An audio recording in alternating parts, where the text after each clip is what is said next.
Coming up.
My brother Brian said, "Billy, wait." And he covered my eyes and he walked me up the steps. And then he took my hands away. And I saw the most beautiful building I'd ever seen in my life. My heart just leapt and I thought, this is where I'm supposed to be. This feels like one of my homes. You see it from the stands. It looks smaller, smaller, smaller. If you play and it gets bigger and bigger and bigger, it's like magic.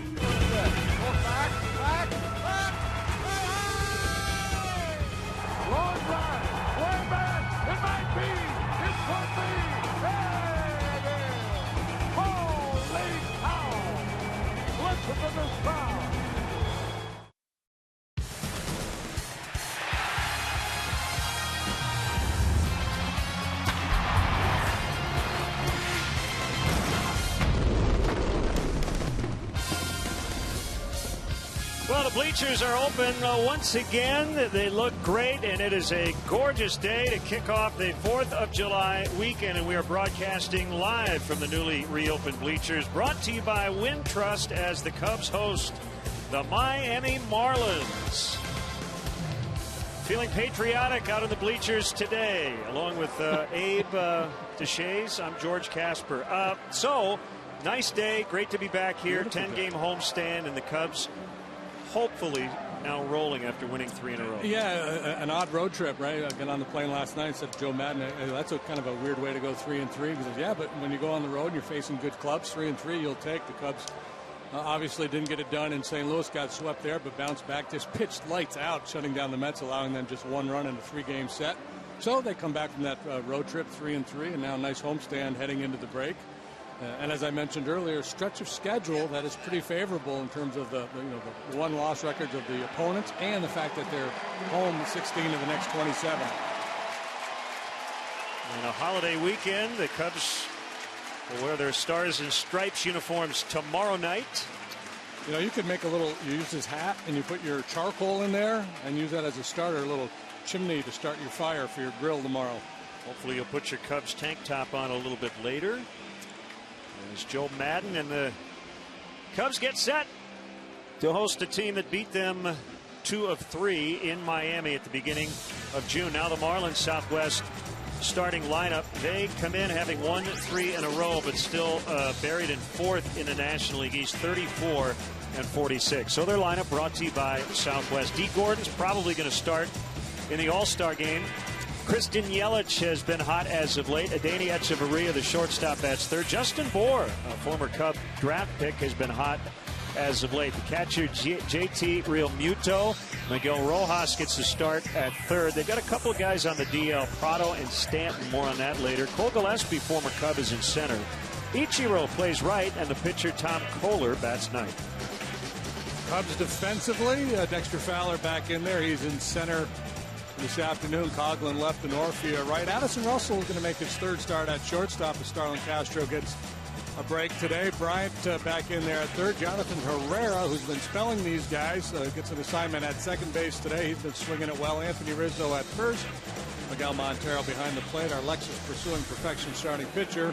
The big right-hander, Jason Hamill. He's having an outstanding year. He's making his 16th start. 5 up, 3 down, 292. ERA, career high 11 strikeouts the last time he faced the Marlins. That was back in early June in Florida. Crew chief Greg Gibson has home plate today. Chris Siegel is at 1st. Marvin Hudson is at 2nd, and Sam Holbrook at 3rd. Only matinee around baseball. Everything else will be later tonight. Cubs a game and a half ahead of San Francisco for the 2nd wild card spot. And a strike on a fastball from Hamill to D. Gordon to get us started. D. Gordon having a heck of a year, batting .345. He doesn't walk much, but when you hit .345, you don't have to walk all that much. There's a bunt to 3rd. Barehanded pickup. Chris Bryant out at 1st. Good bunt, better play. And with no Giancarlo Stanton in the lineup, so important. It's always important to keep Gordon off the bases, but the Marlins a different look without that big bopper in the middle of the batting order. Gordon, a guy, if he gets on, obviously can create a lot of havoc with his legs. Pretty play by Chris Bryant.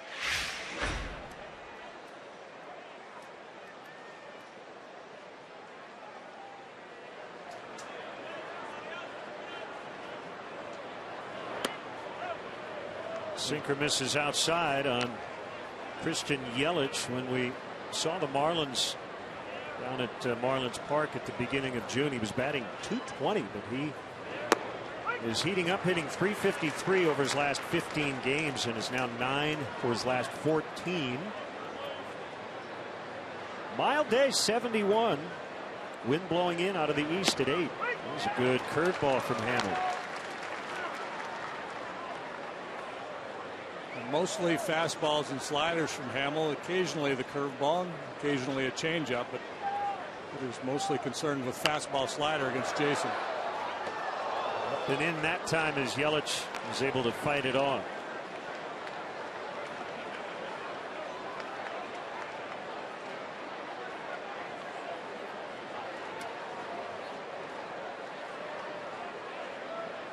Montero wants this one down.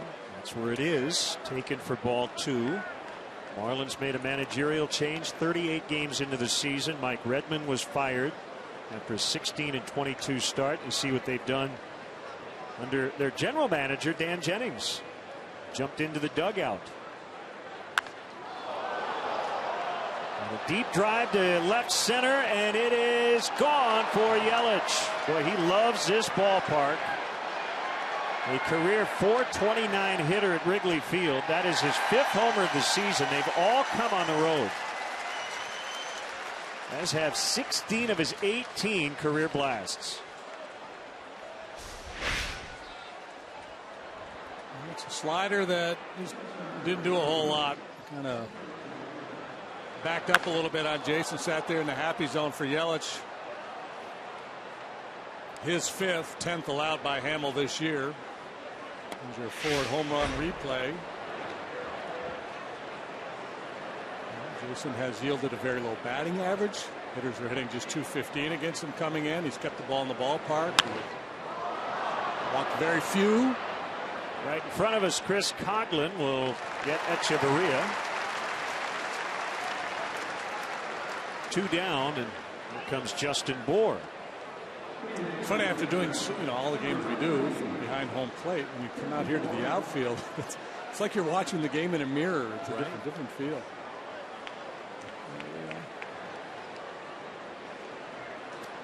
Here are our best friends. They like us more this time. We didn't displace anybody. We did a few games literally from the bleachers, kind of behind the seating area this time. As you know, the regulars out here, they take their spot in the bleachers very seriously. Take their claim. They don't want to give it up. Rizzo. Oh my. Safe. Anthony did not want to run through the bag because you were going to have a collision of offensive linemen. For those of you of a certain age, you may remember the Adams family when Gomez used to crash the trains. That's what I thought we were going to have here with Bour and Rizzo both lunging for that base. 2 big guys, and a rare infield hit for Justin Bour. What happened with Hamel? Did he forget to run? Well, he may have assumed that Anthony was going to go to the bag and Herrera would field the ground ball. This might be the first time all season that I can remember that a Cubs pitcher didn't cover first. I don't know if he saw where the ball went off the bat. That might be the largest man to get an infield hit in baseball this year. Or a slugger who had homered in 3 consecutive games coming into play today gets himself an infield knock. And the catcher, Real Muto. He has 4 triples leading all catchers. Slider backed up, 2 balls, no strikes. 1-0 on the Christian Yelich solo homer.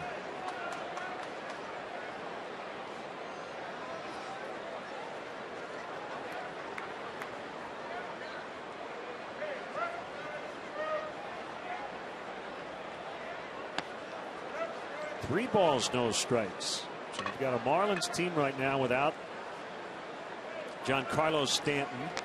He's got a fractured left wrist. So maybe mid-August. For his return, he was leading the majors in homers and RBIs when he got hurt last week. And just to put that nail in a little further, I guess, Stanton won the Player of the Month for June while on the DL. On a couple of swings. He generates so much bat speed. Kind of a freakish injury, but see it from time to time. 27 home runs to lead Major League Baseball, so that takes a big chunk, obviously, out of the lineup for the Marlins. They're ninth in the league in home runs with 67, but he had 27 of them. He posted pretty good numbers against the Cubs in his career as well.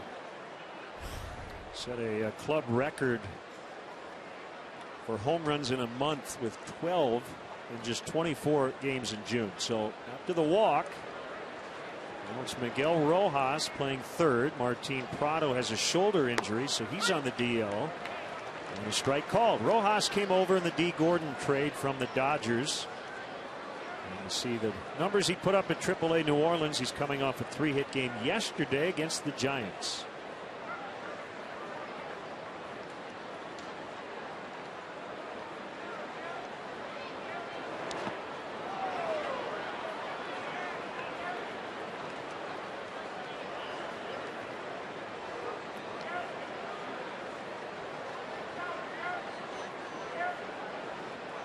Just getting started. Right-hander Tom Kohler pitching for Miami. Cubs offense finally busted out of it yesterday with 6 runs. And their win at New York.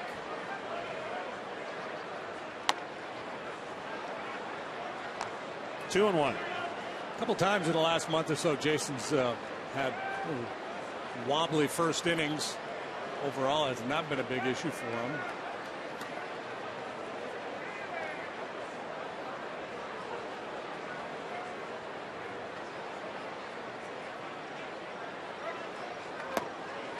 That was not where he wanted it. Montero heading out. He got away with one there. 2-2.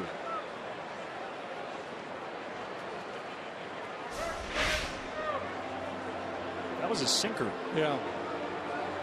He's lucky he stayed above the happy zone. You know, that ball up around the letters, above the hands, difficult for a hitter to get to.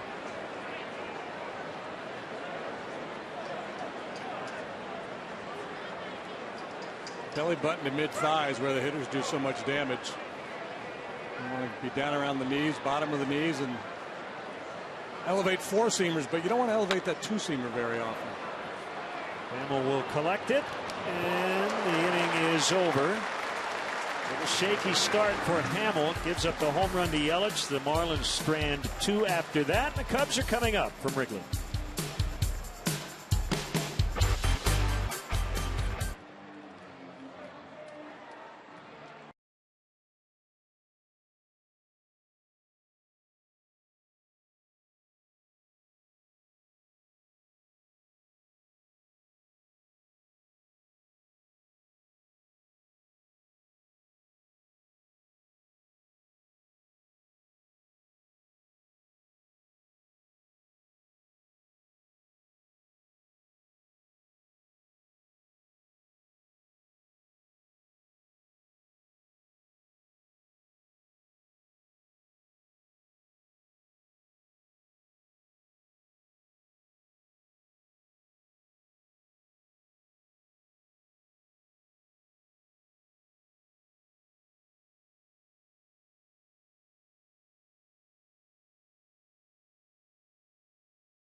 Vinny's Beverage Depot will donate $100 to Make-A-Wish, Illinois.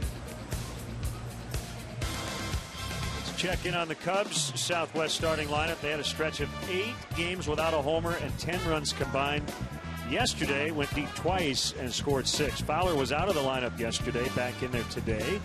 Rizzo, Bryant, he got a day off. Montero had a really nice day, hit a home run late. Chris Denorfia is in right, Chris Coughlin in left. Herrera plays second. Hamill, the pitcher, batting 8th. Russell moves from second to short as Starlin Castro's day to sit on the bench. Fighting Fish of Florida, they've been good defensively. They've committed to 33 errors, second fewest in the National League. Really strong in the middle of the diamond with Echeverria and D. Gordon. They've each committed just 4 errors. And boy, they make a lot of highlight reel plays. So Yelich, Gillespie, Suzuki in the outfield. Rojas, Echeverria, Gordon, Bohr on the infield. Real Muto behind the plate. And on the mound, Alexis pursuing perfection, starting pitcher for the Marlins. Is a 29-year-old right-hander, Tom Kohler, 6-4 with a 3.66. Really good at home, but an inflated ERA on the road.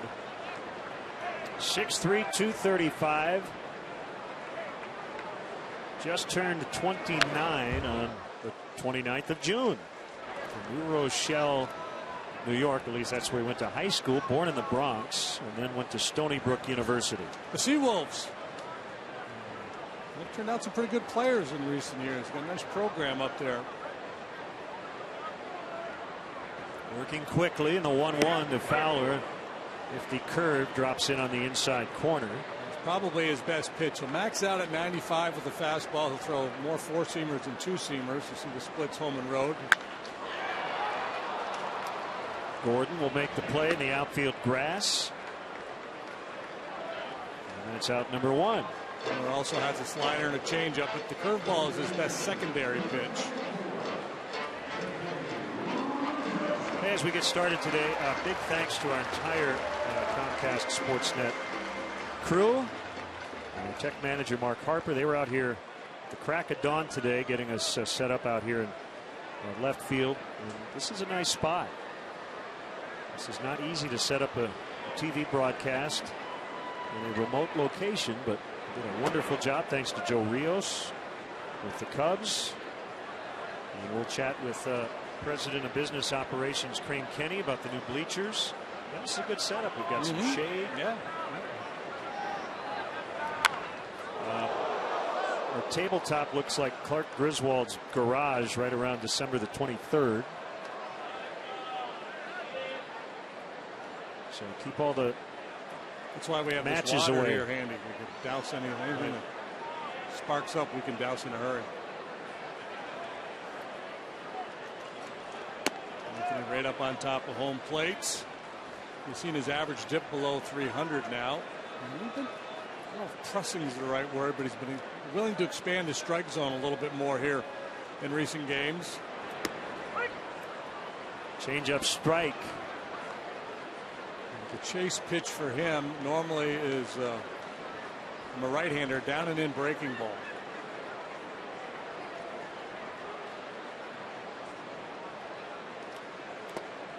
Well, he laid off that one. He sat on it. Took a good long look, and yeah, that's when he gets a little antsy, starts to chase.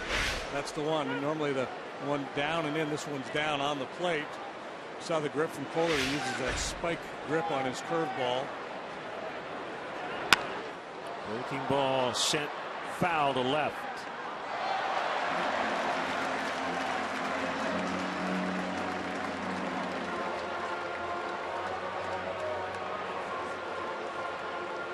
Got the bunting all around the ballpark for this holiday weekend.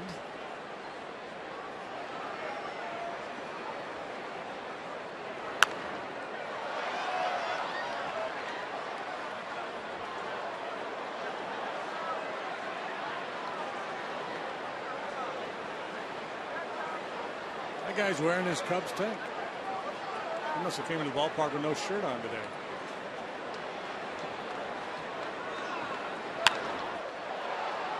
In the air to left, Yelich, who won a Gold Glove last year, records out number 2. Now fresh off his first day off since he got to the big leagues after 68 consecutive starts. Here's Chris Bryant.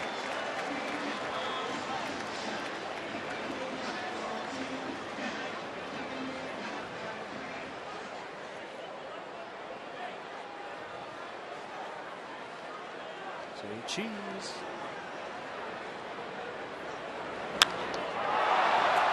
Hooked into left. Yelich will play it on a bounce, and Bryant's got a two-bagger. Cubs' first hit.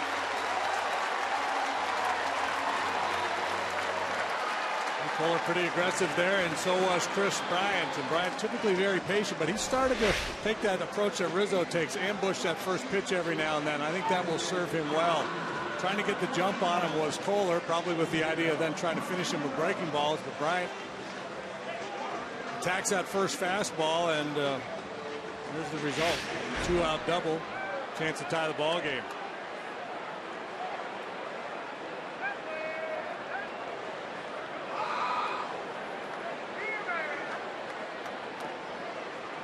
Montero 2 for 5 yesterday with a 2-run homer, his 10th of the year.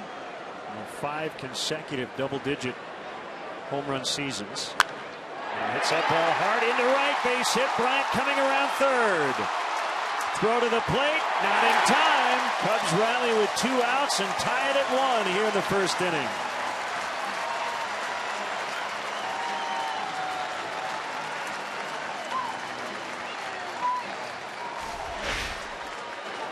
Montero, like Bryant, attacks that first pitch fastball, rips a single into right. Ichiro, speaking of Gold Glove winners, he's got a few. Not really close at first base, or excuse me, home plate. Montero settles in at first with the RBI single.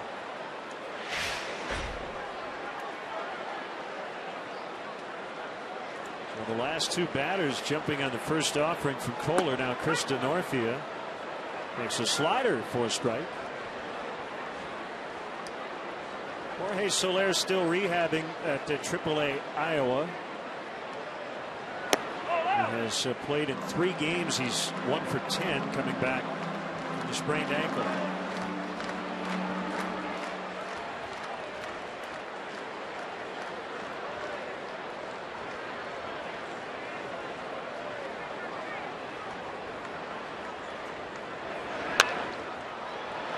Slow roller. It'll be scooped by Gordon, and that will end the inning. So each team with a run. Homer in the top of the first by Yelich. Montero RBI single in the home half. 1-1.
The hashtag Cubs Talk. Make sure to follow us on Twitter at CSN Cubs. Hanging in the bleachers today. The grand reopening.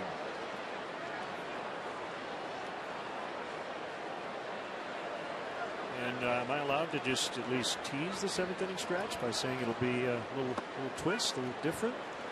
I think you just did. Okay. What I'm going to say. Former Cub Cole Gillespie joined the Marlins roster on June 27th to replace the injured Giancarlo Stanton on their 25-man. 25 games as a Cub, 2013.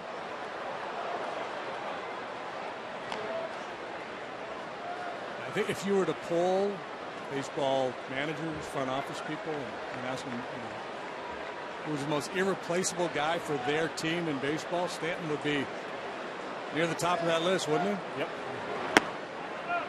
Just in terms of his production, in terms of his drawing power, his star power.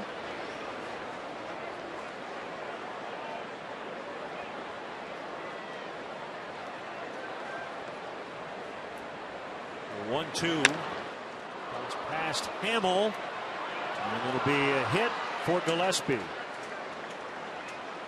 Yeah, there's something to be said for the idea of having a lot of good players. You want to have as many really good and as many great players as you can, but sometimes the danger in having a guy like Stanton is if he does take up so much of your payroll that you don't have a ton of extra depth. If that guy gets hurt, and this year they were not going anywhere even with it, but no, they thought they were in the offseason, and heading into the season I think they had expectations of being a contending ball club. Billy Beane said something to that effect a year or two ago with one of his really good A's teams. He said, we don't have a Mike Trout, but we don't have a negative player. Yeah. Just a lot of players who are in the plus column, and over the course of time that adds up to a winning ball club.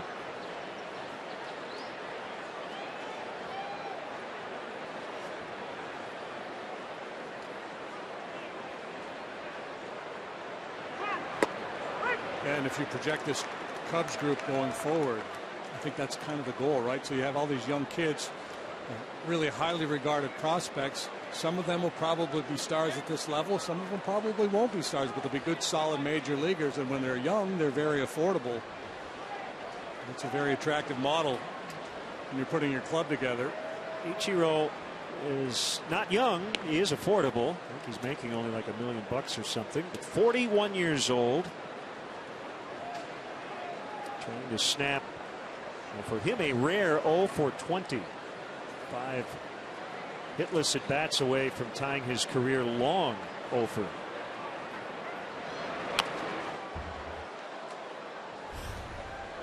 That'll be a first ballot Hall of Famer. The first decade as a major leaguer with the Mariners was pretty impressive.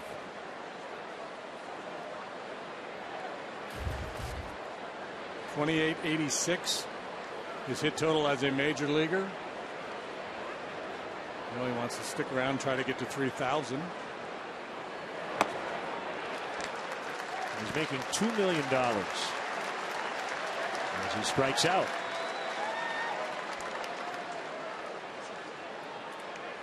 Hey, Cub fans, let's go. The Cubs and Cardinals battle continues on Monday for the start of a 3-day 4-game set. Tickets are still available, especially for the day-night doubleheader on Tuesday, July 7th. For tickets, visit Cubs.com.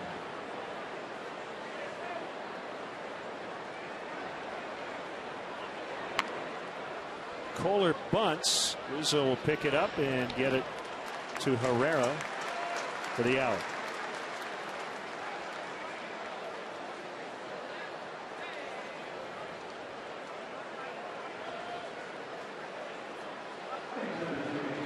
Harped on this before, but that right there you just don't see enough of by major league pitchers. First pitch fastball or whatever, just get it down. Yeah, it's one of my pet peeves. The up there in a sacrifice situation, the first pitch taken with a very buntable pitch.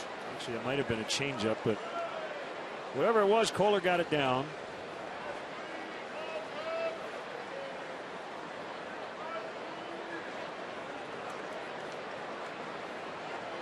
Runner at second, 2 outs for Gordon.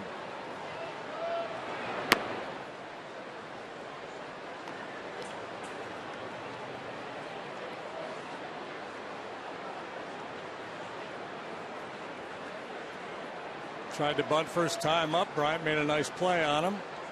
Big part of his game. Slapped the ball on the ground, uses speed, dropped down the occasional bunt.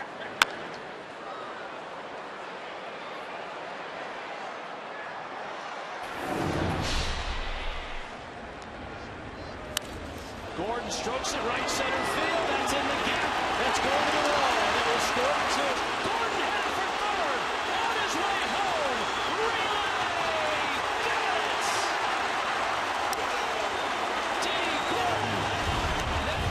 it. Xfinity high-speed action. First inside the park home run of Gordon's career. Just the 5th of any kind. As he pops it up. Russell. And the sun got him. He lost it. It lands foul. Got a very hazy white sky right now. Yeah, we'll see if he comes back out next inning with some sunglasses. It's the kind of day when you first step out, it looks not too bad, but it's that bright white overcast combined with some sun peeking through kind of the sky. And Russell obviously had a hard time seeing that ball, and Gordon stays alive.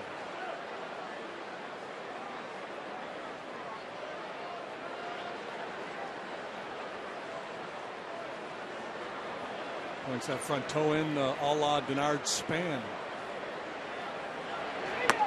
Swing and a miss, strike 3. Couple of punch outs in the inning as the Marlins strand a man in scoring position. After an inning and a half, tied at 1.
Reopened bleachers brought to you by Wintrust.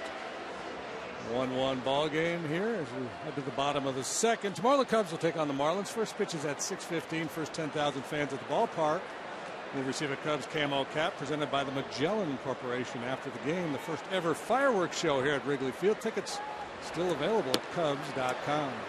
Great to have Corinthian Bird out here with these great shots from the bleachers. Hanging with us just below the scoreboard, the video board out here in left. Yeah, that's our vantage point. A beautiful day.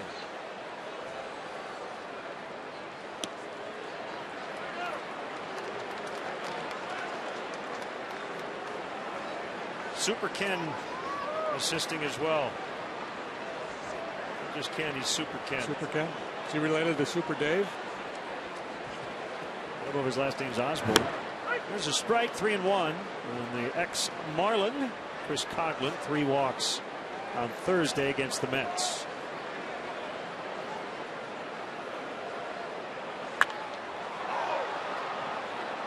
Popped into right center for Ichiro. I can't forget our fine stage manager, Paula Ostrova, directing traffic out here as well. Ultimately the one in charge.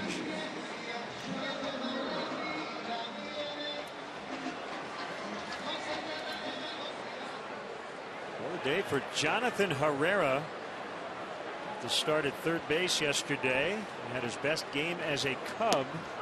Knocked in 3 runs, tying his career high. 2 came on his first homer in 2 seasons. Yeah, one came on a well executed little safety squeeze. Beautiful bunt, and then after playing a little small ball, he played a little long ball. Just enough off the top of the wall beyond the reach of Curtis Granderson. Yeah, that home run was worth more than a Giancarlo Stanton solo blast at 510 feet. That was worth double, even though it hit the top of the wall. Doesn't matter how far, just as long as it's far enough. That would be an interesting league, wouldn't it? If you got bonus points for distance. Yeah.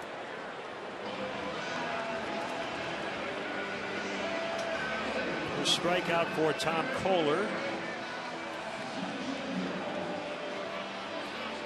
And now the pitcher Hamill. Already a career high 8 hits for Jason.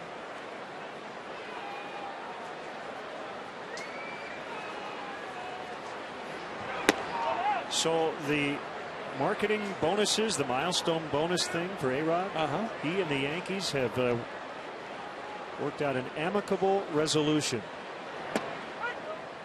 $3.5 million in charitable contributions will be made by the Yankees.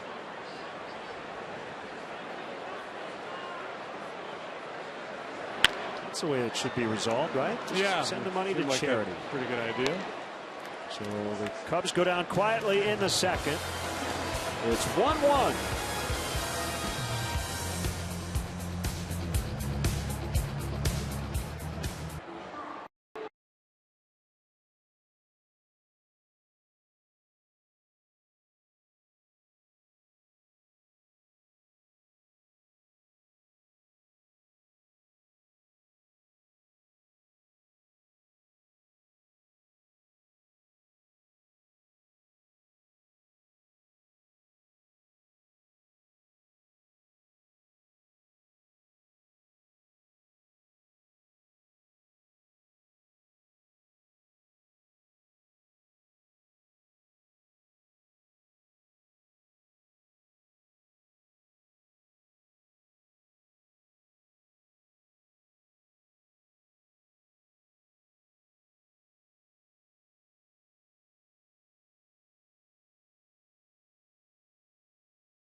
Game holiday weekend series.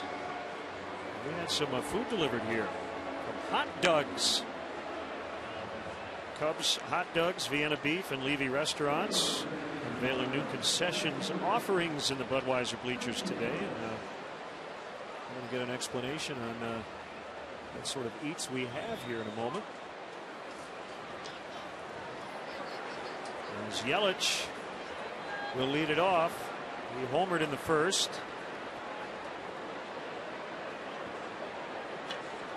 He'll be followed by Echeverria and Bohr. And it's Chris Coghlan up along the left field line to make the catch. Cubs President of Business Operations Crane Kenny is with us. And congratulations. It's the grand opening of the new bleachers. Yeah, we're happy to get to this stage and open all the features for our fans who are out here today. We got a nice full crowd, so all that went well went well. Thanks for the hot dogs. Yeah, hot dogs, I should say. We're really excited for Doug to join us. He was sort of a marriage made in heaven.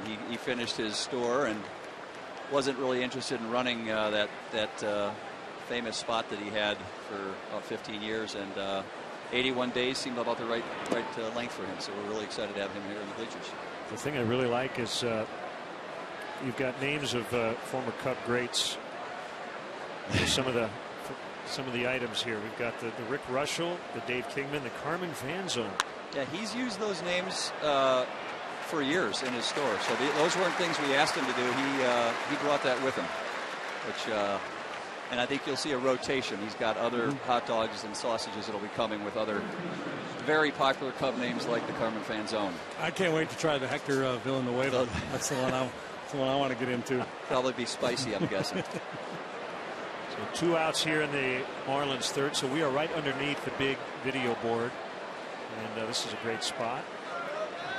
Bleachers full today. Ballpark buzzing today as the team's back home for 10. Yeah, standing room only today. We should set you up a little auxiliary booth here. This is a pretty good spot for you guys. This is a good booth. This is neat. Nice change of pace. Bohr takes a strike on the outside corner.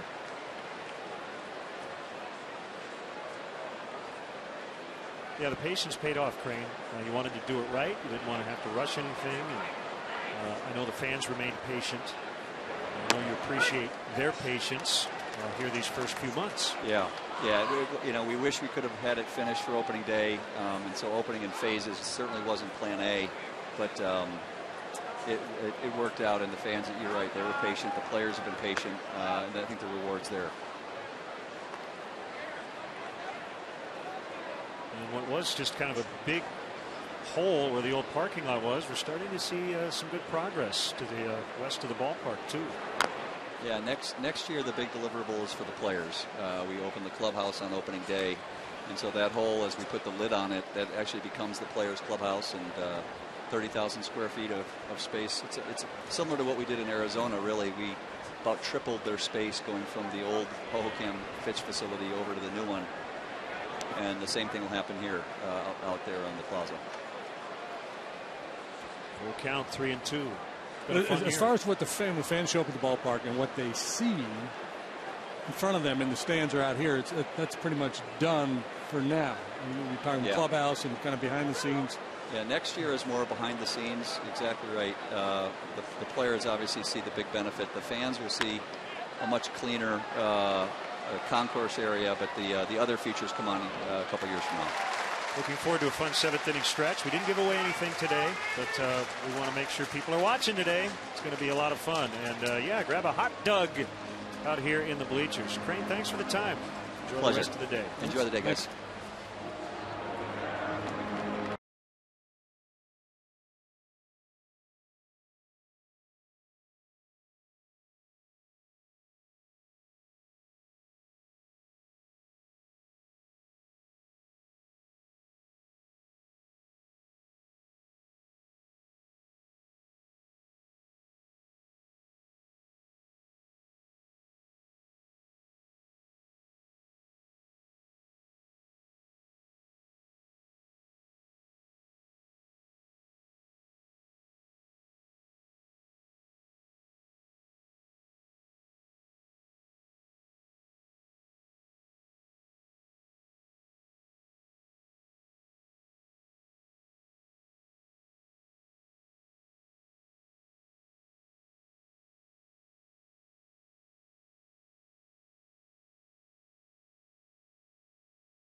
Marlins at 120. And the first 5,000 kids in attendance will get an Anthony Rizzo life-size fabric growth chart presented by AT Physical Therapy.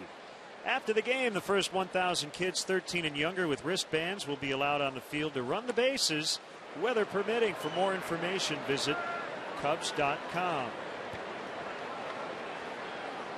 Thanks to Cubs President of Business Ops, Crane Kenny, for stopping by. 1-1 the count on Addison Russell. Now you tried one of the hot dogs. Do you know which one you sampled? I didn't know when I started. Now you know. My best guess is I got into the Atomic. Okay. Russell skies one into center. And it'll be Ichiro down to his knees to make the catch. If anybody out there could do color for a couple of innings, my partner may need a break. Pretty intense, huh? Yeah, there's a lot going on there.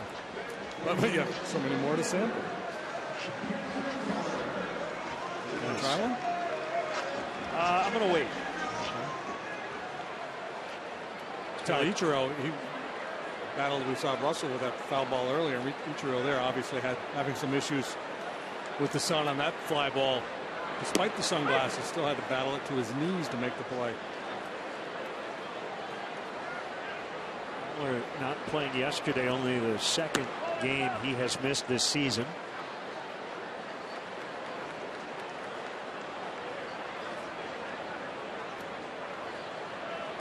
Kohler's been sharp here early. Ball in a similar area, but it won't be Ichiro this time. Instead, it's Gillespie. 2 down. Yeah, we talked about Kohler and his struggles on the road. 2 or 3 bad starts can really inflate that ERA. Lately, he's been good. 3-1 in the month of June with a low earned run average. Had a rough one a couple starts ago in Toronto. Boy, that club can put it on anybody. Score more runs than any team in baseball. And ironically, one of his best starts came in Colorado, which is a nightmare, obviously, for pitchers. He went 7 innings, allowed just 1 run up there back on June 5th. 3-1, 2.93 ERA for Kohler here. Not here because we're in July now, but in June.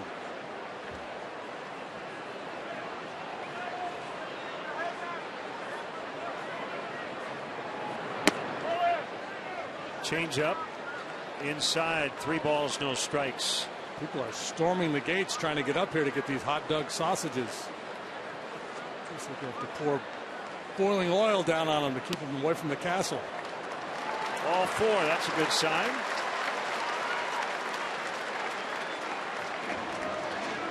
So Rizzo with a 2-out walk. It'll give Bryant a chance. Grateful Dead in town this weekend.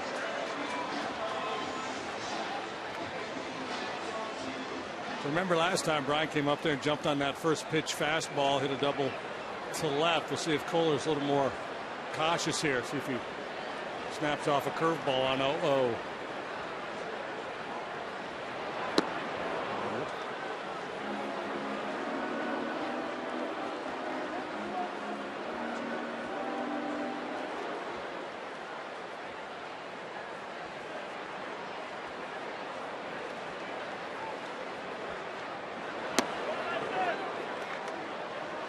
Ball runs in off the plate.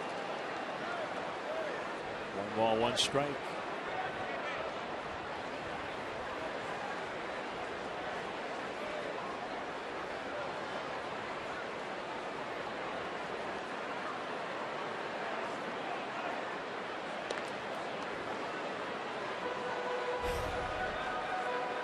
Well, it's not supposed to be easy, especially early on in a career. While Stanton hit 7 more home runs, right, with better numbers otherwise. Yeah, and then the one that really gets your attention is that 380 on base percentage. A disciplined approach for such a young hitter.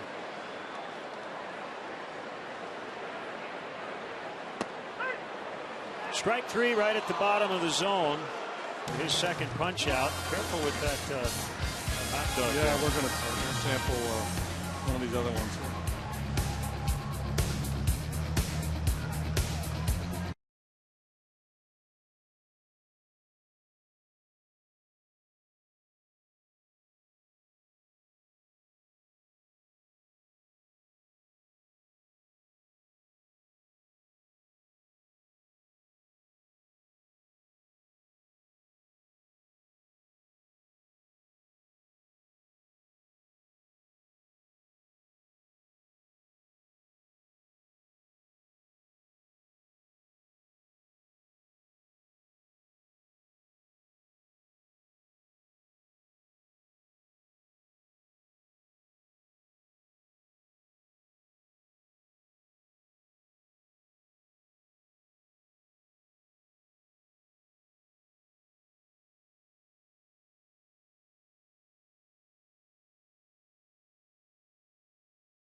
The most popular sports talk roundtable in town on Sports Talk Live. A half hour of opinion, insight, and fun. That's Sports Talk Live tonight at 5:30 on Comcast Sportsnet. Special happy birthday wishes. Number 10, big Cub fan Jack Sargent. JT Realmuto, curve strike. And Jason Hamill. Fourth inning, a 1-1 tie. The 2 runs came in the first. Which reminds me, I've got a note for you. Okay. So Sabre 45, Society for American Baseball Research. They had the big gathering last weekend. And here in Chicago, David Larilla's Fangraphs.com Sunday notes column included an item from the event. David Smith did a presentation regarding home team advantage. A couple of interesting things. Number one, home teams win about 54% of the games that are played at the big league level, and 58% of that advantage happens in the first inning. Realmuto strikes out. More runs come in the bottom of the first than in any other half inning. The paradox here is that the longer the visiting team bats in the top of the first, the more scoring there is by the home team in the bottom of the first. You know the reason why? Because the guy goes from the bullpen mound and sits in the dugout. Yes. And is idle for a long time. The home starting pitcher always knows when he's going to throw the first pitch. Fowler on the move, gets Rojas. Whereas the visiting starter does not, and that lag time, it is believed, creates a disadvantage. Smith also looked at team travel to find out if teams struggle more the farther they have to go to get to a city, and the answer appears to be no. It's kind of interesting. If teams, so the second piece wasn't pitcher related, it was just team related. Right. So if we travel to Cincinnati versus San Diego, right, is there a bigger disadvantage for traveling farther? No. And there doesn't seem to be any sort of statistical disadvantage. Yeah. And the home field advantage in baseball, from what I read in scorecasting, I think we've talked about that book in the past, is not as severe as it is in the other major sports. Was it the NBA? They and a lot of it is calls proximity to the fans, to the court, just the nature of the game. That the referees tend to lean more towards the home team. Had you heard that theory about the starting pitcher, or does it just? I actually saw that article you were talking about, but it makes perfect sense. I think all pitchers, home and road, are a little vulnerable in the first inning, and certainly on the road because of the timing issue, and also because of the unfamiliarity of it. You might make one start on a given mound, and maybe even in a couple years. So if a team did a study that pretty much proved that when they're on the road, their starting pitchers or certain starting pitchers after a certain amount of time struggle, would it not benefit them to maybe have that guy throw some extra pitches during the half inning while your team's batting? Yeah, stay in the bullpen longer. Yep. It's something to think about. Nice job by Hamill. Back-to-back 1-2-3s.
Welcome to all of our viewers watching on Muscatine Power and Water in Muscatine, Iowa.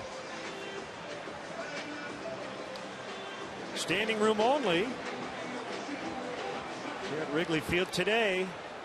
Cubs trying to make it 4 in a row. And by the way, since they left St. Louis, the Cubs haven't lost and the Cardinals haven't won. Yeah, saw a little bit of that last night. 11-inning win for the Pods against the Cardinals last night. Real Venable with a pinch hit home run. It was in the 11th to win it.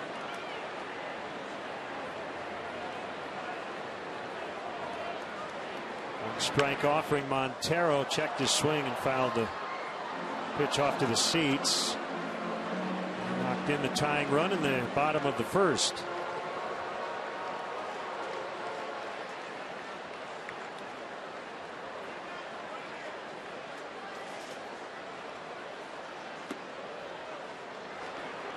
Going in that time.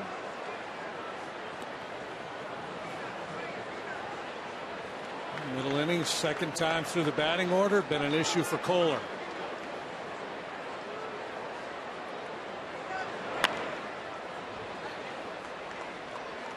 It has not been a fun year for the Marlins.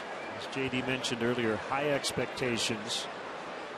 Got off to a bad start with a managerial change. Dealt with some injuries. Yesterday, I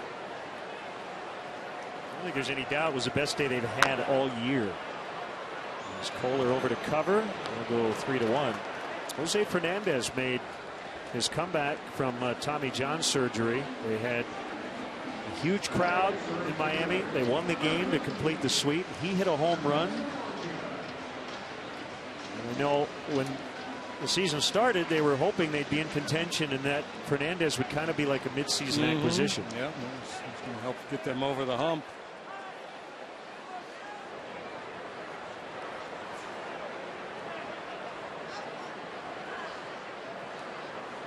Denorfia 0 for 1.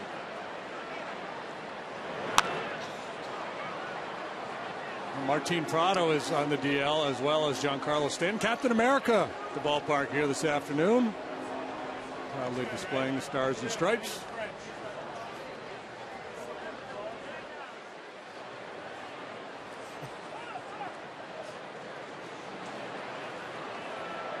Life is good. Michael Morris on the DL. He's only played 37 ball games. So they were hoping he'd be back today, but still not activated. Back tightened up earlier this week. He was on the DL with a finger injury.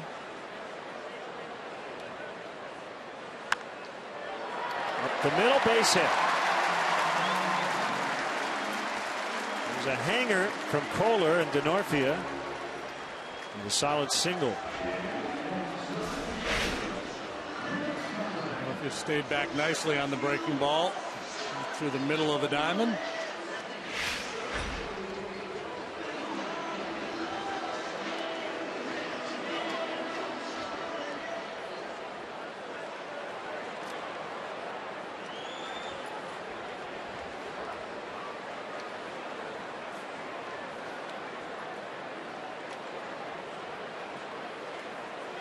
Marlins at double play depth up the middle.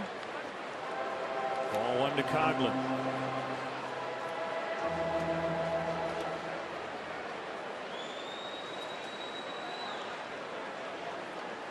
At some point this weekend, Echeverria is going to make a play that makes you go, wow.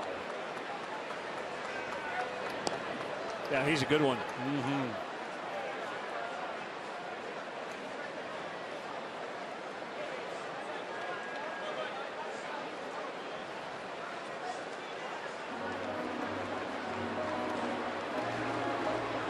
Announcing today they have acquired a minor league left-hander named Manny Rondon and international slot number 4 from the Angels for catcher Rafael Lopez. Yelich battling the sun. He makes the grab. 2 outs.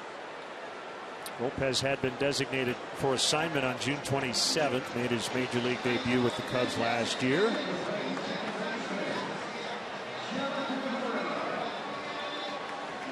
Mark Zagunis, outfielder with Single-A Myrtle Beach. Carlos Pimentel, right-hander with Triple-A Iowa, the minor league player and pitcher of the month in the Cubs chain for June. Zagunis, just 22 years old, hit .326.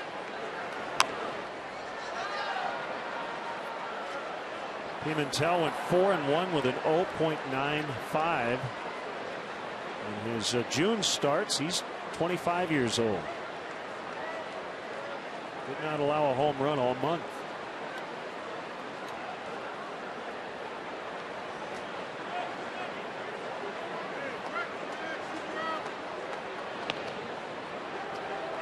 Congrats to Brian Hudson, young left-hander, signed with the Cubs yesterday. Their 3rd round pick in this year's draft out of Alton, Illinois.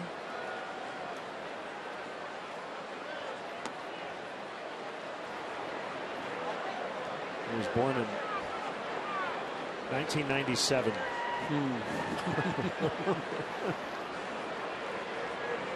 And when I see Vladimir Guerrero's son signed with somebody.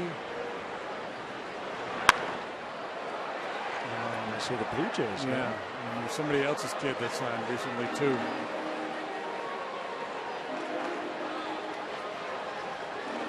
Fernando Tatis' son signed with the White Sox.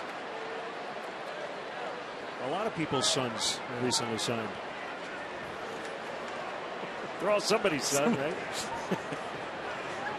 Joe Zlotnick's son. That's a base hit. Denorfia makes his way to 3rd.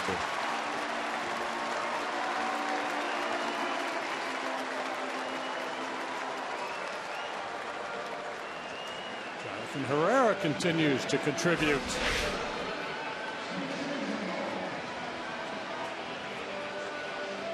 A modest hitting streak going, but he doesn't get to play very often. Chance for Hamill now, who's handled the bat quite well this year to give himself a lead.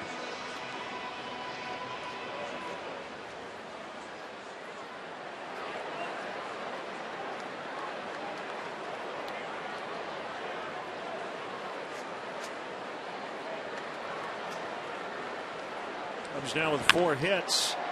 It's right to third. Rojas gets Hamill. Cubs strand 2. We move to the 5th. It's 1-1.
That's us on the left. That is our view in the middle, and our empty booth upstairs on the right. We want people to know we are keeping one camera on that booth to see if any in there interlopers messing around in there.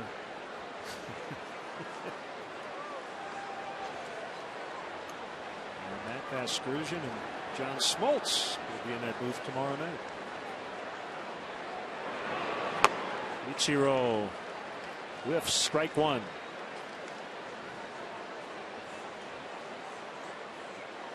Must be a little bit of a blow to his pride. Ichiro in the 8th hole in the batting order here today. A guy who's been one of the top hitters in all of baseball for a good long while. He no longer is that guy, of course. We talked last time he was up about whether he would hang around and get to 3,000 hits. 2886. When we were in Miami, beginning of June, everything we had heard was that he loves it there, really enjoys playing there.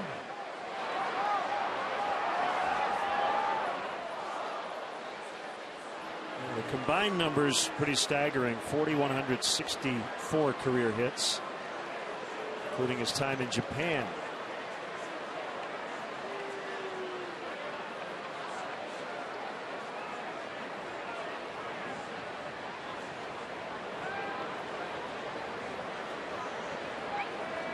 Takes some pretty ugly hacks, but he finds a way.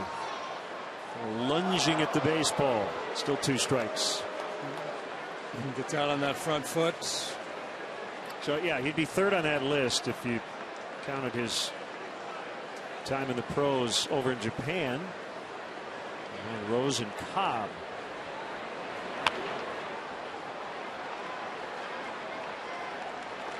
Herrera gets him. He's 0 for his last 22 now.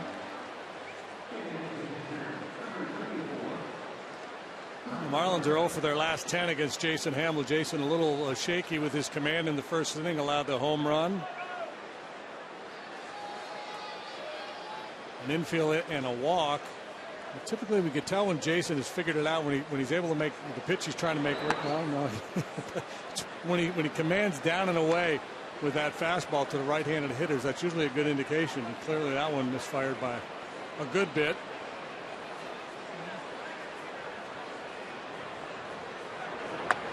Yes, back to Ichiro. I guess there are two ways to approach it if you're a guy in his position. And I don't remember if you had any teammates like him, kind of the future Hall of Famer or borderline Hall of Famer, right at the very end of his career.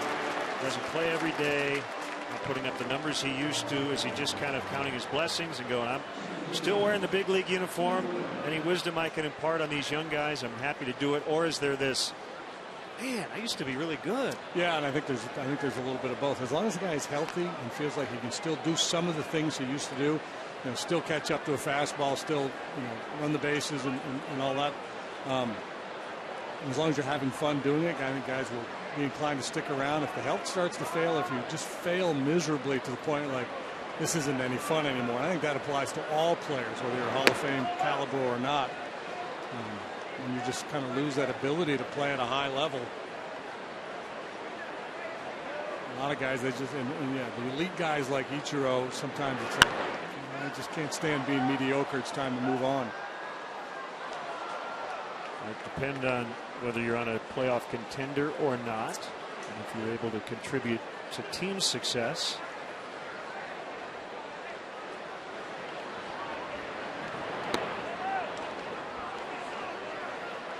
Two and one on D. Gordon. Because, one of the things players always say, well, if I'm not having fun, I'm going to move on. But fun is really tied to success in baseball. If you're contributing, you're playing well, playing the game itself is really hard work. We talk so much about guys who smile out there and they seem joyful when they're playing. That guy, that cat is pretty rare. I think for most players, playing of the game is hard work. Being part of the game and having success in the game is where the fun comes.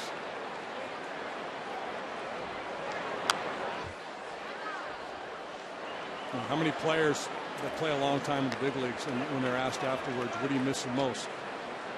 Very few of them say, well, I miss standing in the batter's box against a 98-mile-an-hour fastball and trying to hit it into the right field corner. Usually they say, I miss the clubhouse, I miss the camaraderie, I miss being around the guys. Yep.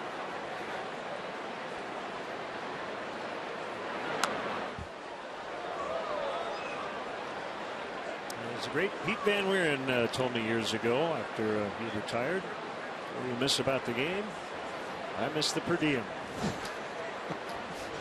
Yeah, the paycheck too is pretty good motivation. My favorite lines ever. I love everything about retirement except I miss the per diem when I travel. Inning over. Hammel and Kohler have settled in. 1-1.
Bottom of the 5th. Budweiser Bleacher Fridays continue next week with an extra inning show featuring Fitz and the Tantrums from right here inside the ballpark. Bleacher fans 21 and older will receive an extra innings concert koozie presented by Budweiser. Post-game show is open to all game attendees. For more information, visit Cubs.com.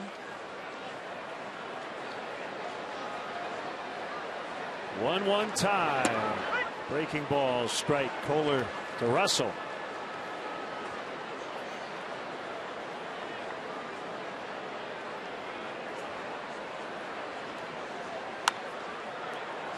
So the Cubs a game and a half ahead of the Giants for the second wild card. Cubs are 2.5 behind the Pirates for the top wild card spot. Pirates just engineered a sweep at Detroit. And they're hosting Cleveland this weekend, and the Indians are coming off a road sweep at Tampa Bay. 4-game sweep of the Rays by the Tribe. Pitching was lights out.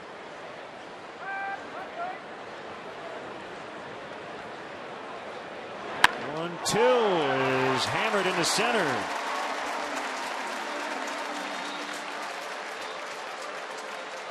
Leadoff man has now reached for the first time today for the Cubs. Try to sneak a piece of cheese by him up in the strike zone. Addison Russell jumped all over it. Little chuck and duck for Kohler.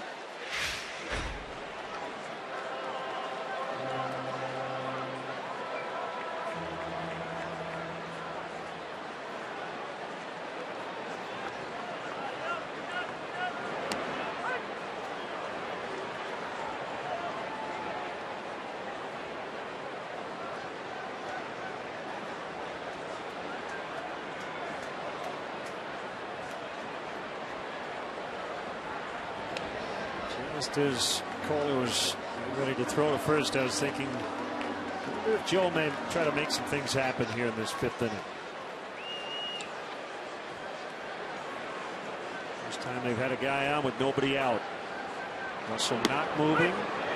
It's been a good pitch for Kohler. A curveball. Yeah, and I think, Kohler's not an extreme ground ball pitcher, so you're less concerned about the double play. Russell's not proven himself to be a very good base stealer. In time, he'll at least be adequate. Pretty quick to home plate, too. So that, you start Russell, you get a swing and miss from Fowler. You give Real Muto a real good shot at throwing out Russell.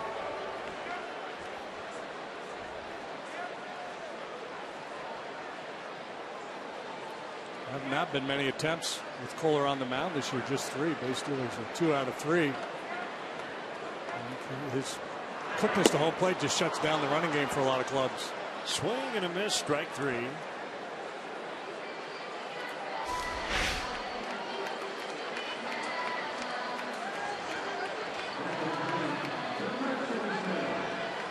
off-speed pitch by Kohler. Slow hook. Strikeout number 3. Tom Kohler.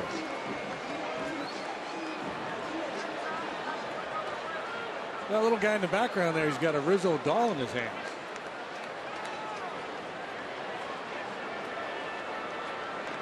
He's not poking it with a pin. We're good. It's like the same thing. He's wearing a Cub hat, so that's good. If we were wearing a Marlin hat, we'd be a little suspicious.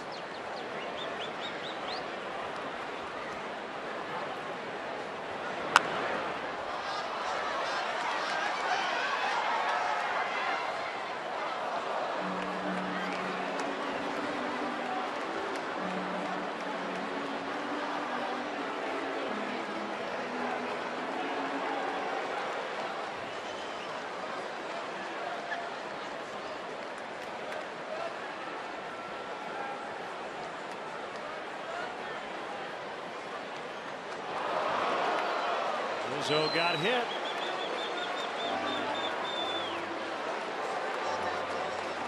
Something that happens quite often.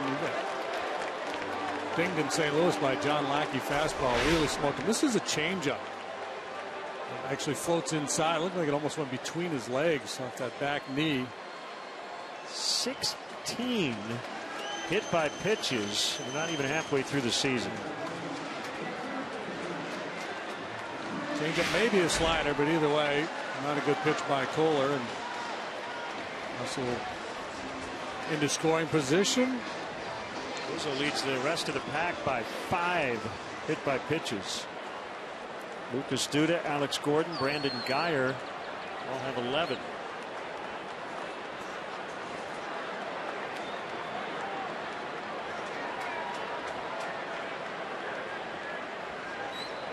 Chris Bryant takes a fastball low and outside. Ball 1.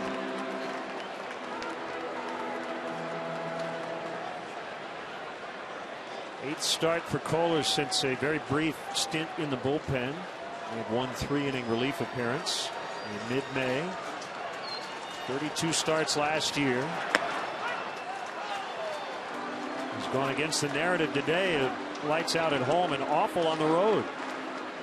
621 away from Marlins Park coming in. 168 at home. That's a huge spread.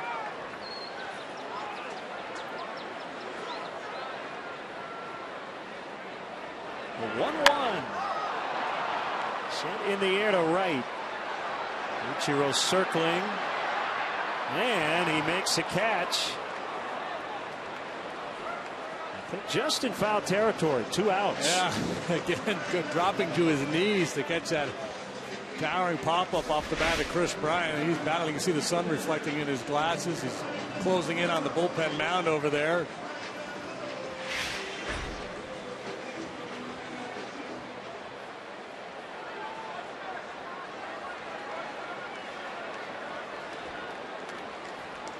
It'll be up to Montero.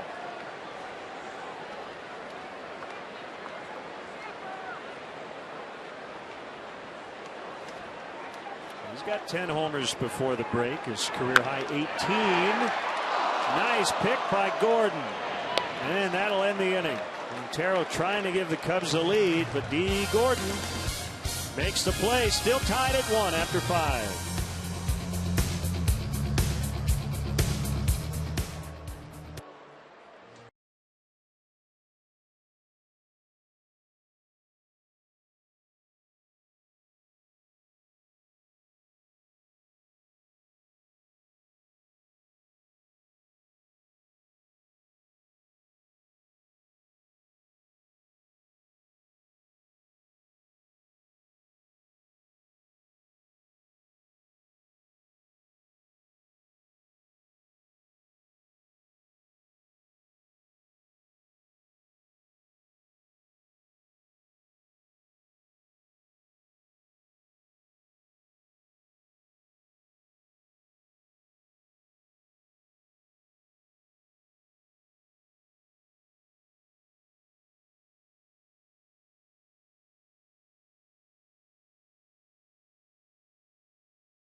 Continues as the Cubs take on the Sox at 3:05 p.m. First 10,000 fans get a mobile power bank presented by Starwood Preferred Guest.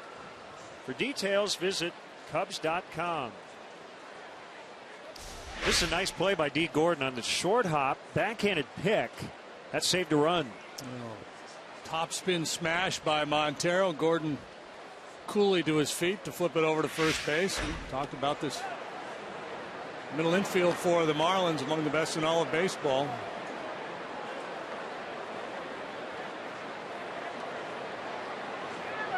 Yelich, Echeverria, and Bohr. Curve is in.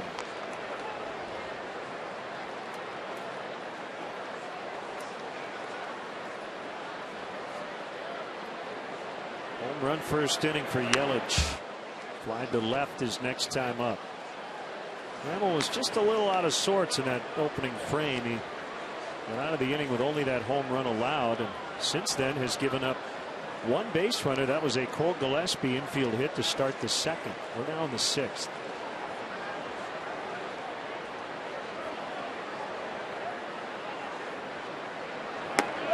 Continuing this run of outstanding starts.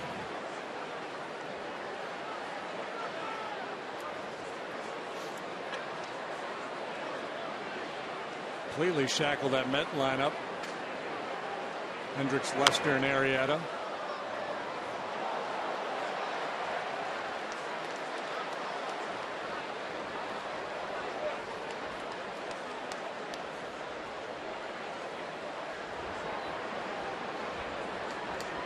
Don Roach tomorrow night, his second start since coming up from AAA, filling in for Tsuyoshi Wada.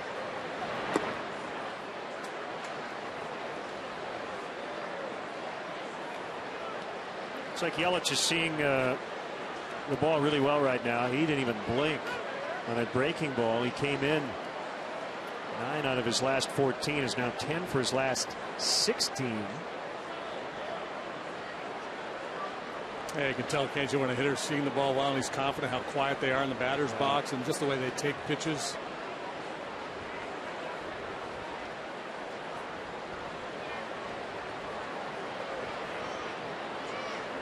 Two's always the best test, though, isn't it? And he got him. That pitch might have been a called strike. And he not swung at it. 1 out. And normally he will take his walks. This is an elevated two-seam fastball running off the outside corner. And that's the key to pitching. Throw it kind of where they like it, but not exactly where they like it. And Yelich very good going the other way, so he's looking out away from him. That ball had a little giddy up and had some run off the plate.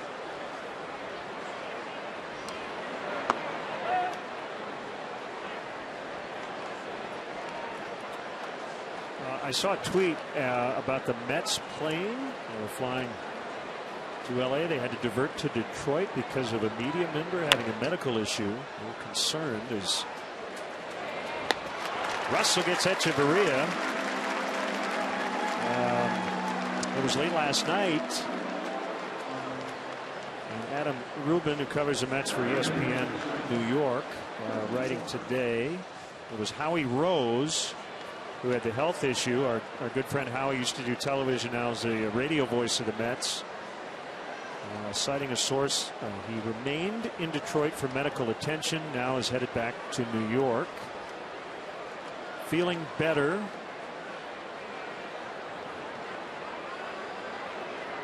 Well, we definitely hope Howie's doing well. That ball deep right, trouble. Gone into the basket.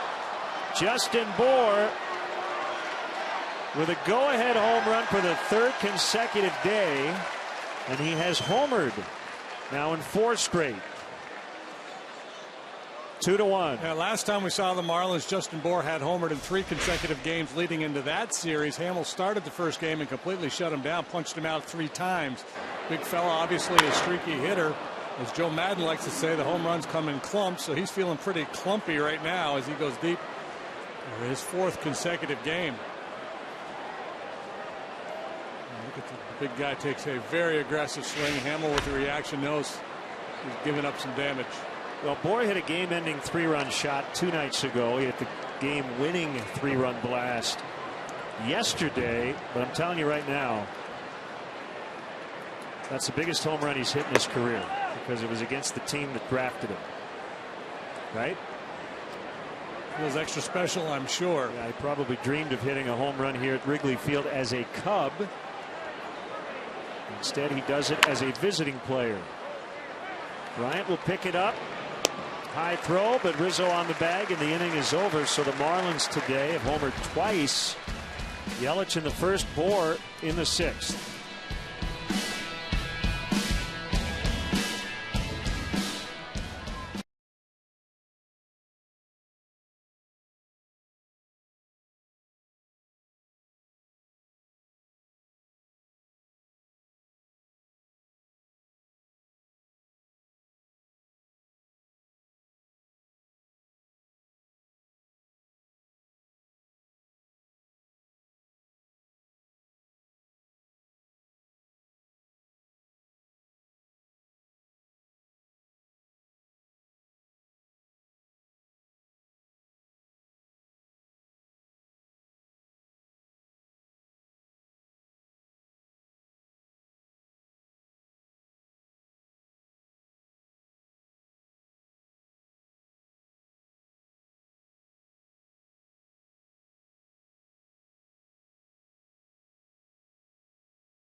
Lowe's never stopped improving on Santiago Casilla.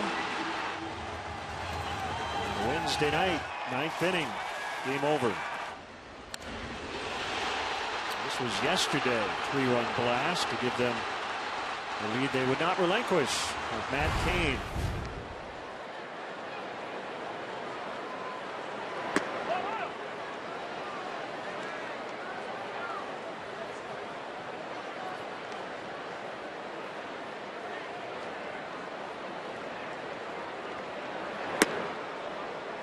One. Murphy a solid single last time up on a breaking ball. That time he pulled off the Kohler curve. Rondon and Ramirez. Rondon on the left.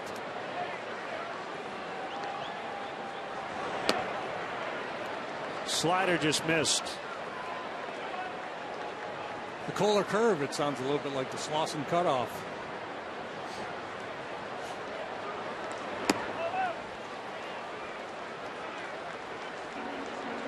And 1 now to Denorfia. Rough day yesterday for left-hander Matt Boyd of the Blue Jays. Second major league start. He did not record an out. Faced 7 hitters. Boston scored 8 in the first. Won the game 12-6. Did you ever have a start like that where you couldn't get an out? That one, no. Because he set an American League record for whatever it was, 7 hits, 6 runs, 6 hits, 7 runs, whatever it was, without recording an out. It never happened in the American League before. So you know you never did it in the American League. No, I didn't do that. No, I know I never had a game where I didn't record an out. I don't think I ever was removed from a game in a first inning before. I do remember a game in Minnesota where I ended up giving up like 9, 10, 11 in a couple innings because I wasn't scheduled to start. Somebody got sick. I said to wear it? Yeah, I said, I'll do it. I'll pitch, skip. Yeah, and then it was hanging in there. Yelich on the move, makes the catch on the warning track right in front of us.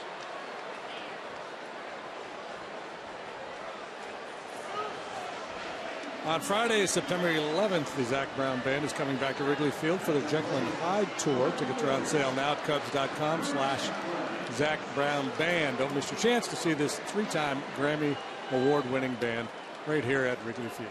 So you had that game yesterday, and then you had somewhat of the opposite situation, even though a guy still took the loss. How rare is it these days that a starting pitcher is in the game in the 9th inning and loses it? Max Scherzer with a complete game 2-1 loss at Atlanta. No, almost never happens. How many managers allow a pitcher in a tie ball game to lose it in the 9th? It's his 3rd complete game in his last 4 starts.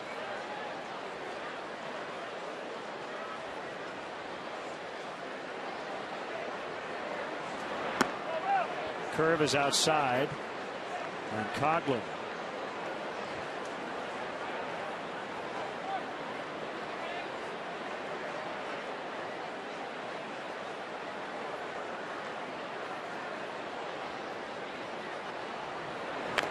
Doing the quick math, I haven't looked at the Nationals off days or how the rotation sets up, but I guess he would be scheduled probably Thursday, Tuesday, Sunday, which would knock him out of the All-Star game, or if there's a day off in there. I don't know if Matt Williams would want him to pitch in the All-Star game. I guess if I'm the manager, I'd rather him make 2 more starts for me, and then have the break completely off. 2 outs. There's some debate a while back about possibly pushing the All-Star game to the Wednesday for that reason, so you have more eligible starting pitchers. Yeah, I've heard that.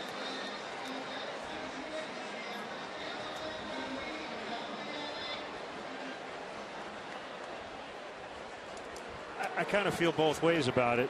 Part of me thinks, well, the All-Star game, even though home field advantage is tied in the World Series to which league wins, but it is an exhibition, and it really doesn't matter who participates. Then on the other side, I say if I buy a ticket, if I'm watching the game, I want to see Max Scherzer pitch. I want to see the brightest stars. Yeah.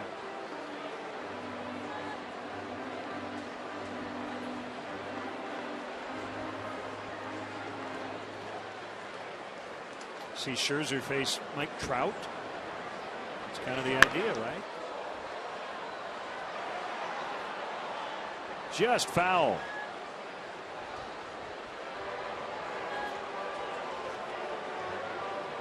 I thought I read they're going to announce the starters Sunday and then the reserves the following day. A bit of a different deal. They used to do it all on the same day.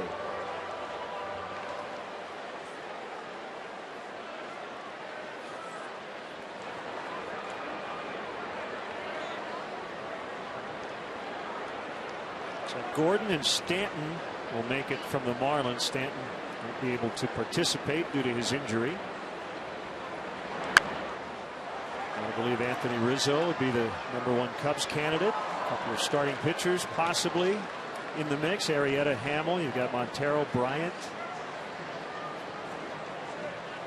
At their respective positions too.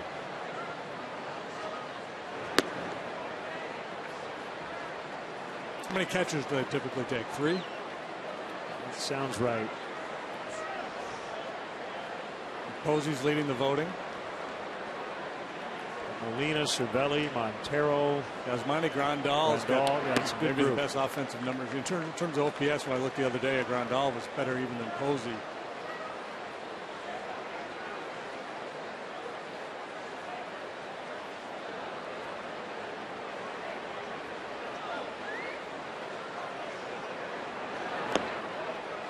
Guys always get. There's always guys that get squeezed out. Every team has to have a representative. Who's the Brewers All-Star going to be? Who's the Phillies All-Star going to be? Yeah, and if a guy you would consider the 4th best at his position gets voted in, that hurts probably the 3rd best at that position. Tom Kohler working into the 7th with a 2-1 lead.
Hashtag Northside Data Strong Fan. And you might see yourself in an upcoming broadcast. It's brought to you by T-Mobile.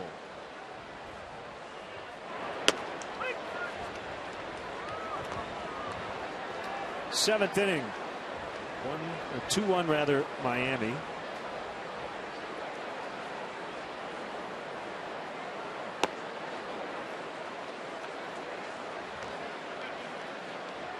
Good depth on that slider. Rojas nothing for 2 today. He's managed just 4 hits, but unfortunately for Jason, 2 have left the ballpark, and he's down a run.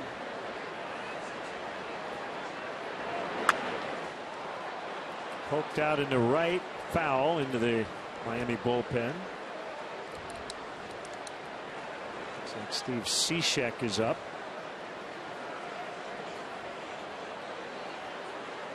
Kohler due up the 4th here in the 7th, so if they have something going, Dan Jennings likely will hit for Kohler and turn it over to the bullpen.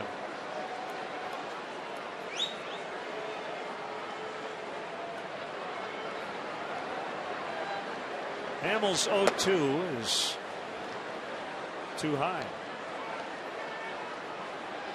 We'll send it out to Tom Ricketts and Ryan Dempster as we near the stretch.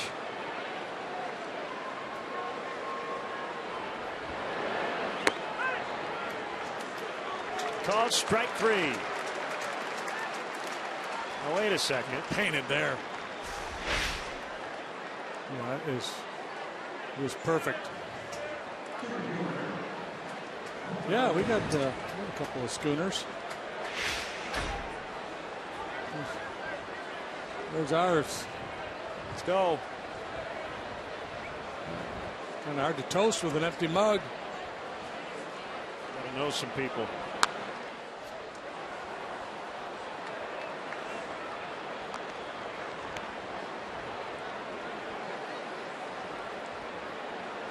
Make a lovely vase too.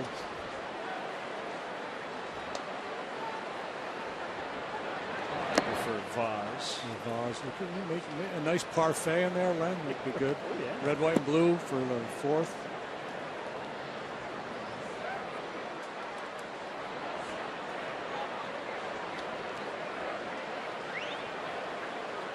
Hamill to the plate. Sinker inside. Well, let me see. Jason Hamill is due to lead off the bottom of the 7th, so this is probably it for him. I'd say undoubtedly the case.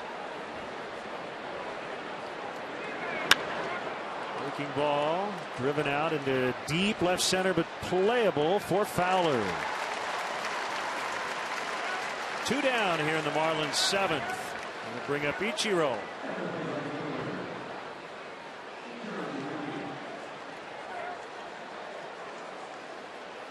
Clayton Kershaw will pitch for the Dodgers tonight at the Mets. We know about the Mets' offensive struggles. Well, he's lost a career worst 3 consecutive starts. So something's got to give. Is Clayton Kershaw an all-star this year? How much does past performance and has to matter a little bit, right? Yes, it does. I don't think you can just say if you've had 3 good months you're in, and if you haven't, you're out. That doesn't seem quite right.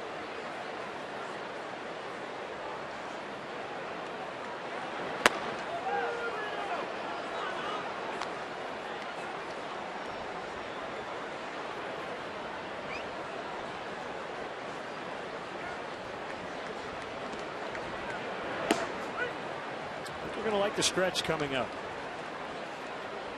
after this 3rd out is recorded. A unique twist.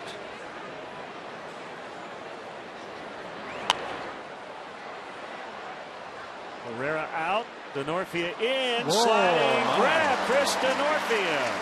We'll send it over to Tom Ricketts and Ryan Dempster. Brought to you by Wintrust.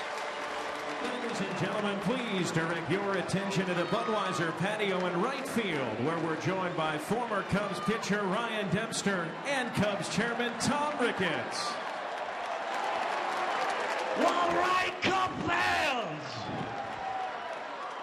What a great day out here as we open the new Budweiser bleachers.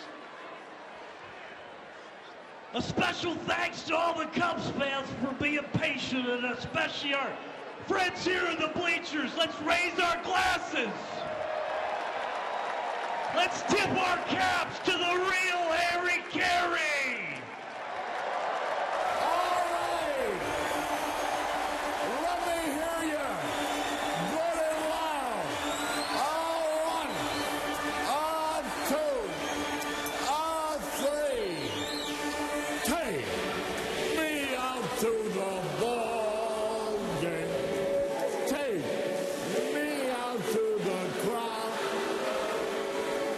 Buy me some peanuts and Cracker Jack. I don't care if I ever get back. Oh, it's root for the Cubbies. If they don't win, it's a shame. For it's 1, 2, 3 strikes, you're out at the old ball game. Boy, you never sang better in your life.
Steve Cishek in, bottom 7. Matt Caesar batting for Jason Hamill. Cishek against Caesar.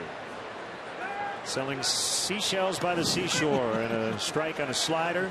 How about Harry That was on fun. the big board That doing was the fun. stretch? Yes. Good stuff.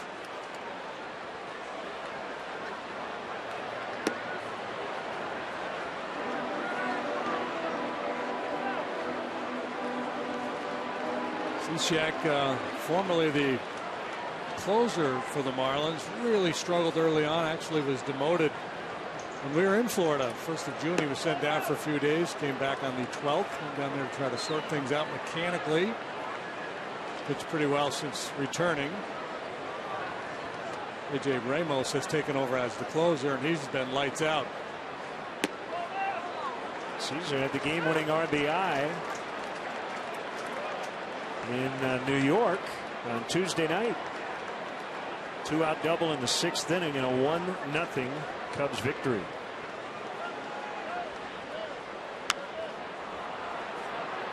Popped up on the right side. That's Bohr for the out.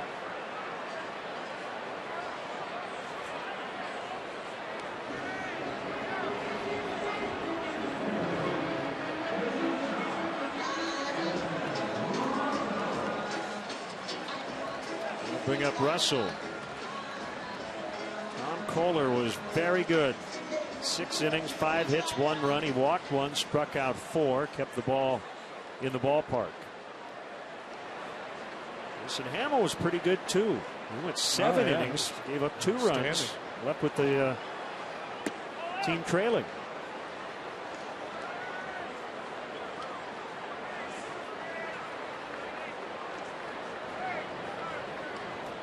It would be Russell or Strop in the 8th. Got in on his hands and a bouncer to Echeverria. Tricky play, and he makes it. Well, kind of got caught in between on the bounces there, and he just was able to recover. Hands bailed him out. He's back trying to get a friendly hop that he never gets. Feet go out from underneath him. It's great concentration. He will not get high points for artistic merit from the judges on that one, but he got the job done.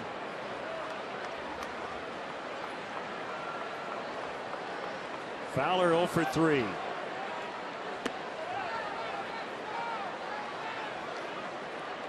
Dexter down to 231. On base percentage at 307. He's due for a really good stretch here. With the ankle issue, he has not been running a lot lately. Without a stolen base throughout the entire month of June.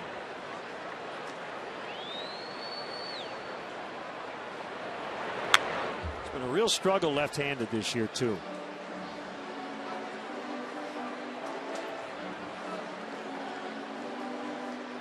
Fowler 340 right-handed, 213. That was coming in, so probably right around 210 from the left side.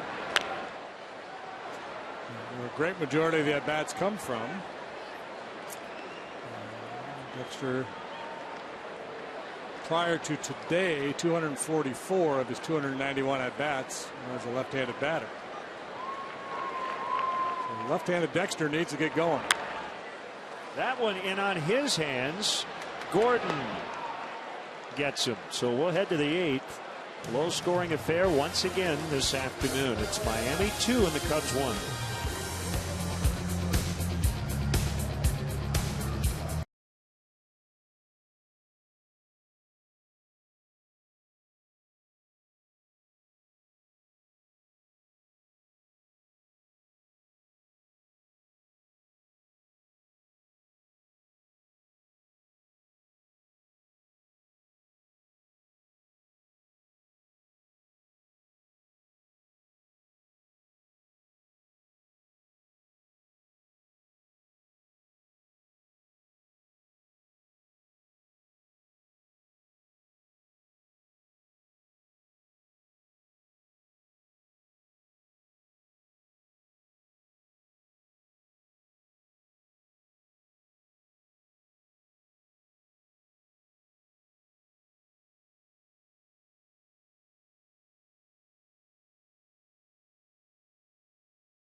Beer Money, sponsored by Coors Light. It's Chicago's most popular game show where fans test their sports trivia knowledge and try to win big.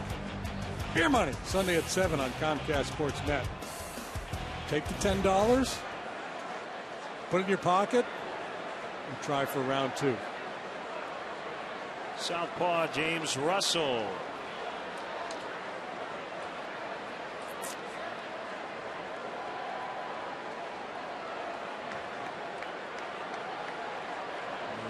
Pinch hitter. I know that guy. I don't even have to look at the scorecard. Jeff Baker, former Cub.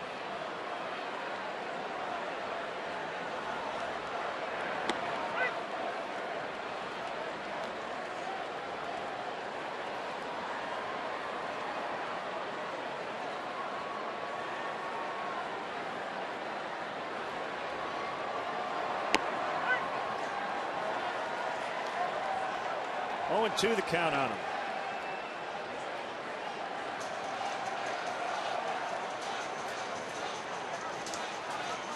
There we go. Swing and a miss, strike 3. Didn't take long. Quickly dispatched by Russell. Here comes the lefty hitting Gordon.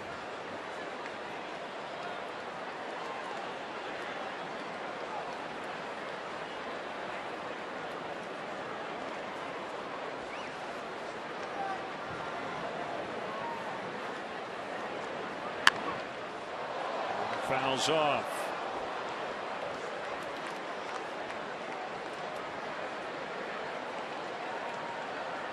Quiet day for him at the plate.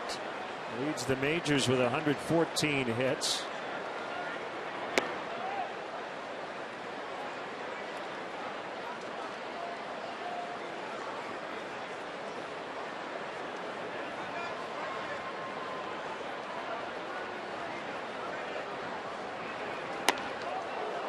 Squared to bunt and then had to pull it back as he nearly got hit by the pitch. 2-1. 41-12 the paid crowd today.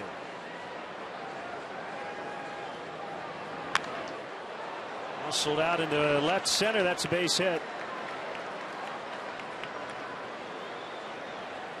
He might be on the move at some point. 26 steals on the year. He's been caught a major league high 11 times. The situation certainly calls for it. They have a 1-run lead. It's the 8th inning, so you're looking, you're thinking small ball strategy, try to play for a run here. Just a matter of how comfortable he is trying to run against a left-hander.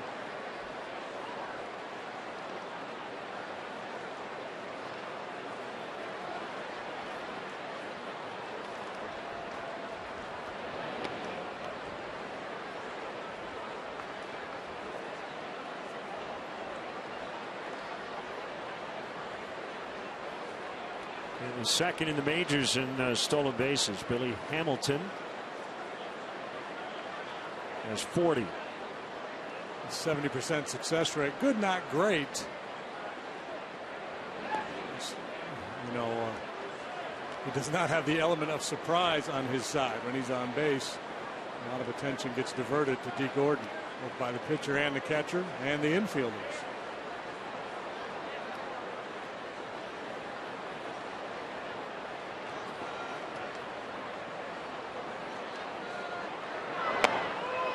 Goes, and the throw is late.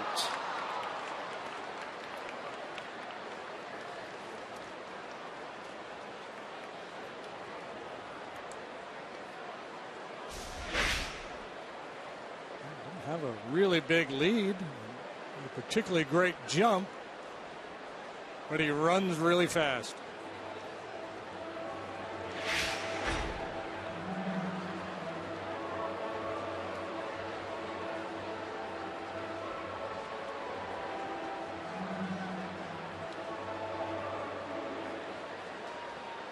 Keep an eye on him here too. 1 out in the inning. Base runners will tell you they feel more comfortable trying to steal third with a left-handed pitcher on the mound. Of course, the downside, there's a left-handed hitter in the box giving Montero a clear throwing lane to third base. Montero, I think, signaling out to Addison Russell, hey, keep an eye on him.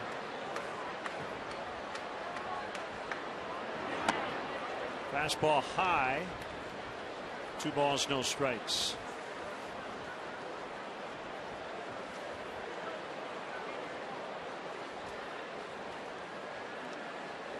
Usually don't see pitchers use a slide step with a man on second base, but Gordon has the kind of speed that might influence you to do that.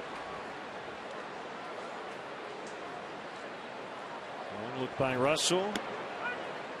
2-1 to Yelich. Marlins have the right guy in the batter's box, don't they? He's been red hot.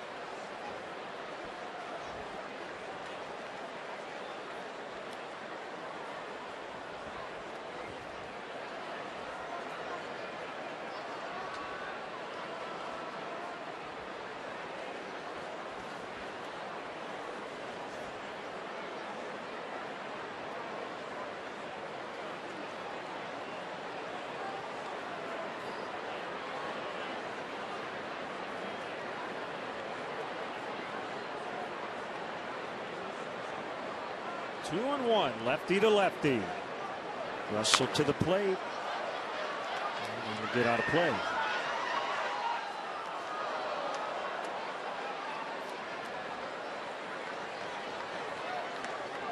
You know, it's the type of hitter who usually hangs in there pretty well against left-handed pitching.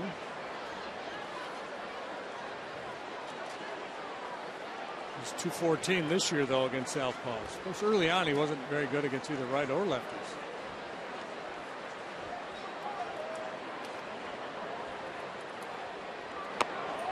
Just off the corner. Full count.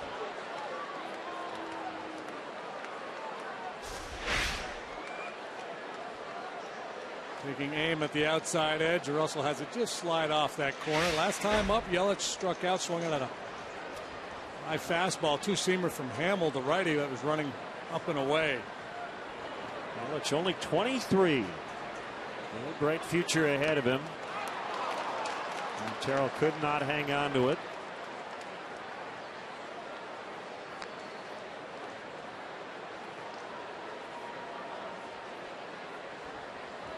He is signed through 2021. Marlins have a team option 2022.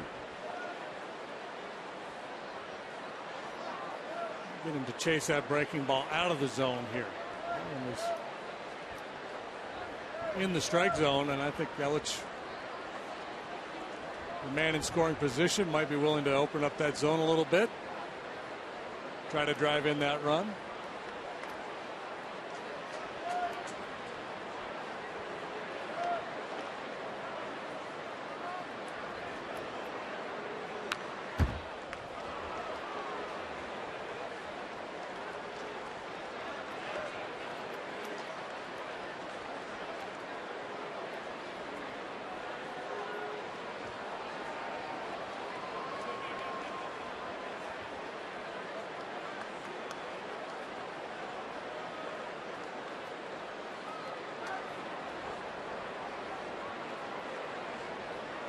Jennings hoping his team can hang on, and when it's fourth in a row. Joe Madden on the other side hoping his club can come back and win its fourth straight. There goes Gordon, this time swinging a miss, strike three, throw to third. He is safe. So Yelich retired, 2 outs, runner at third.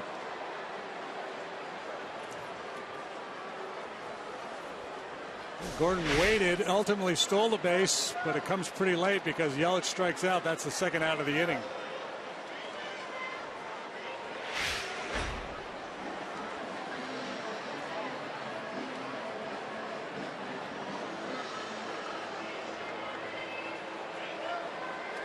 Pitching change, or is there a little bit more of a conversation going on here? Maybe they want to see if Gordon bounced up off the base. You know, carried so much speed into the bag, he may have popped up. I think every good base stealer has to worry about that. Ooh, pretty good chance there was a point in time when he was off the base and the tag was still being applied.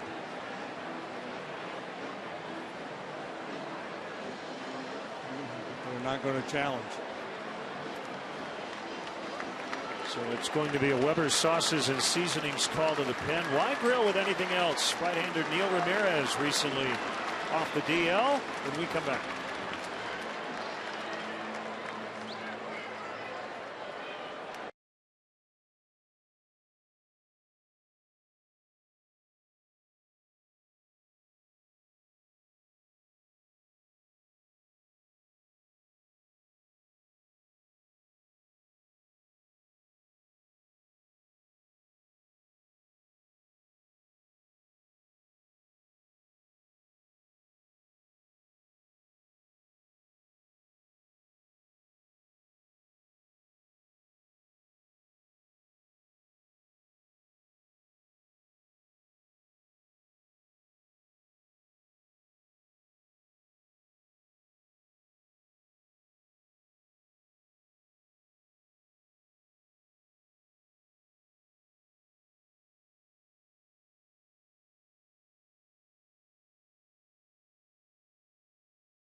Gordon. It appears to be a brief moment there where the tag is being applied to the backside and he's off the base. Is there enough there to get that play overturned? The Cubs deemed not.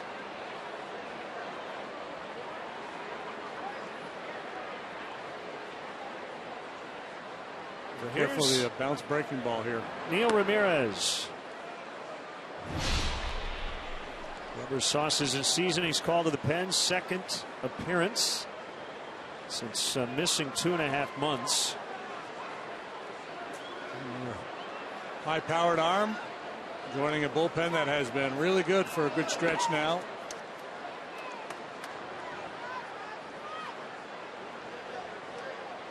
Power curveball is a real weapon for him, and that puts a little extra pressure on Montero with Gordon on third base.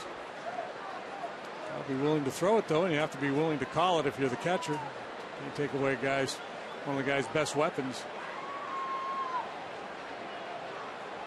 Ramirez on the DL with a shoulder issue. And now 3-0.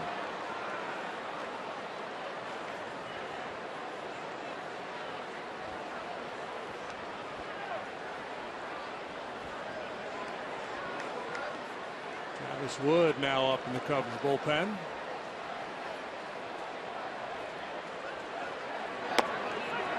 Fastball at 93 for a strike.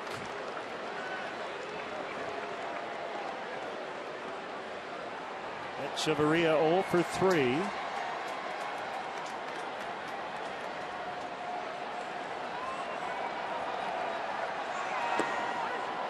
Strike 2 right at the bottom of the zone.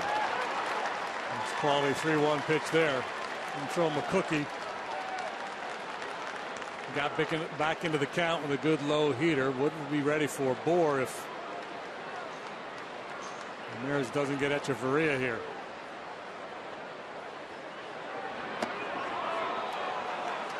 Off a curveball. Ball 4 now Bohr. But before that, Joe's going to ask for Travis Wood. Another Weber's sauces and seasonings call to the pen. Again, why grill with anything else? Great weekend to grill.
So Ramirez now Wood here in the 8th inning.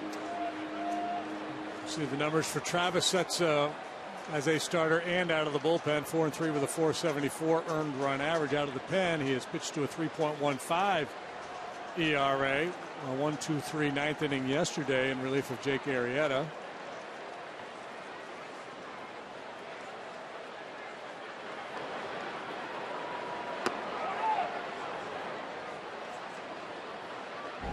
Scampering back to the bag.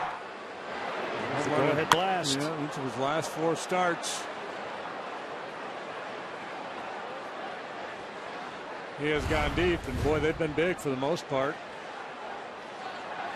A walk-off, a game winner, a go-ahead here.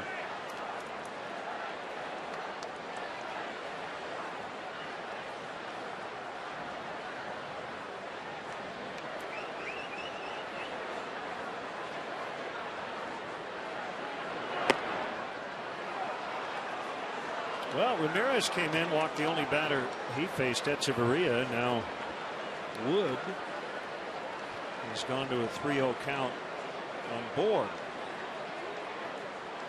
For a dangerous hitter, but when you bring the lefty into face for the lefty, you want him to be more aggressive. See if Travis can get back into it here.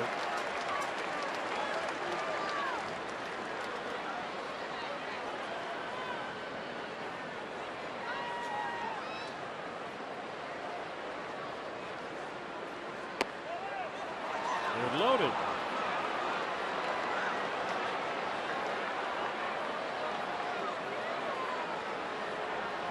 And Wood will face Real Muto, right-handed hitter. The Cubs bullpen currently quiet. And that's the difference between leading and trailing. When you're leading this game, you know, as soon as you get Wood up, you get another righty up in case Bohr were to reach it, you can counter. But when you're playing from behind, the tendency is to protect those resources in case you do come back and tie the game, go into extra innings. You can't use those guys you use to close out games day after day after day, or you're just going to wear them out.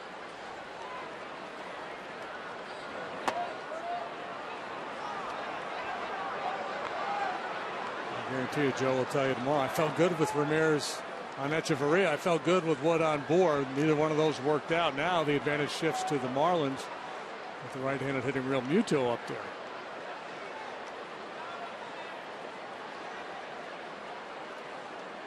The fake Mutos in the minor league. Yeah, this is the real Muto. And the bigs is Bosio and Wood talk it over. Not pseudo Muto. Basio's got an 84% success rate this year.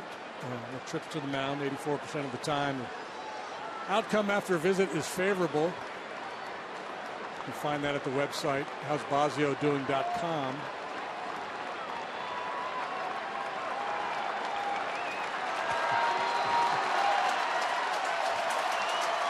We did that Sabre conference the other day, and they asked us if we ever make anything up. Yeah, they did, right? Yeah. 2-0. Well, this is not good here. This is a precarious situation. Woody's going to have to make a pitch. Maybe a little two-seamer, outside corner, a little action down and away. Hey, baby. With 2 more at-bats left, currently down a run, got a big house, packed crowd. Start of a holiday weekend. They're anticipating some good things late, but this at-bat could be very, very important.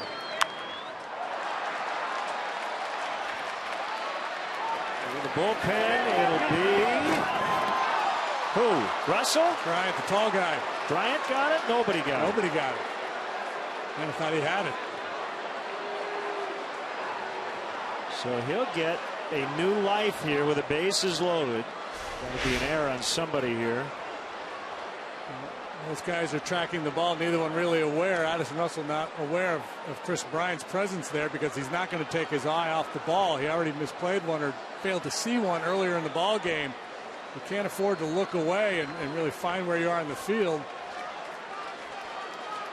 Probably could have gotten, I don't know if we saw Edwin talking there, but that would be a time when the guys in the bullpen could really help out and just start screaming, Bryant, Bryant, Bryant, and get Russell to peel off. The error charge to Russell. One time 3-2.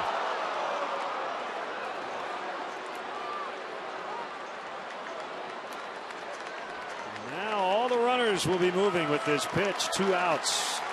Bases loaded.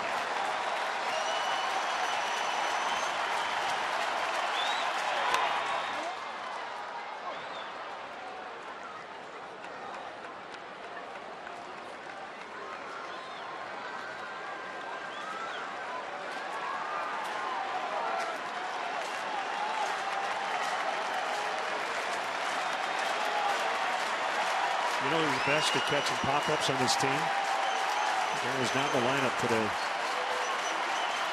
Starlin Castro. Down back. I mean, that's a ball should be caught.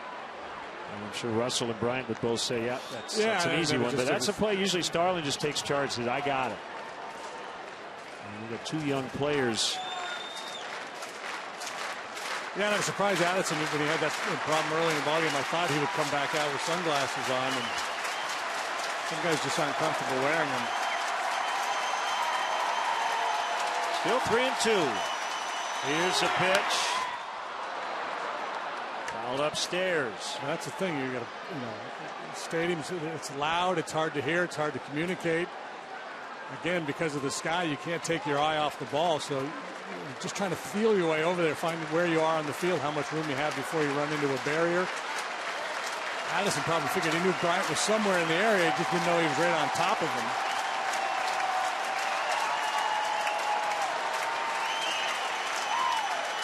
Wood again to the plate. Swing and a miss. He struck him out. So he does get out of the inning with no damage.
Game of the Marlins, Weber Sauces and Seasonings presents the first ever post-game fireworks show here at Wrigley Field. All fans are encouraged to stick around after the ball game. Enjoy 4th of July festivities.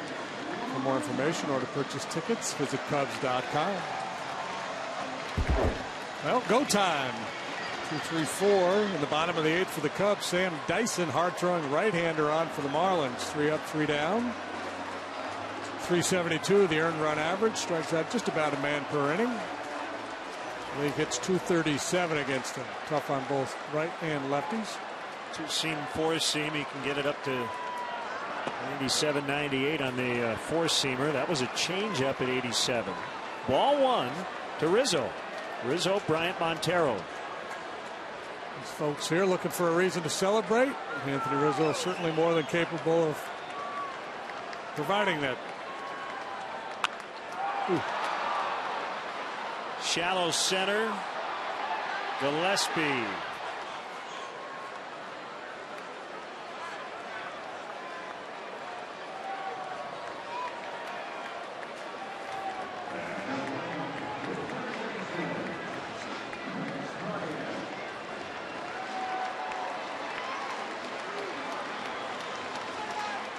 Chris Bryant doubled and scored in the first inning. Cubs have not put a man across the plate since. Slider outside. Got to look fastball off this guy. Mason from Tampa, Florida, went to the University of South Carolina. 4th round pick of the Blue Jays, 2010, made his debut in 2012 with Toronto. Let's see how bold he wants to be here on 2-0 to Bryant.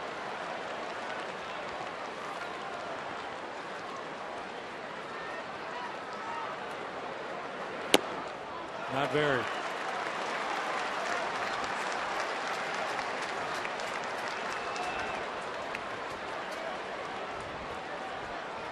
Red light, red light, red light, green light.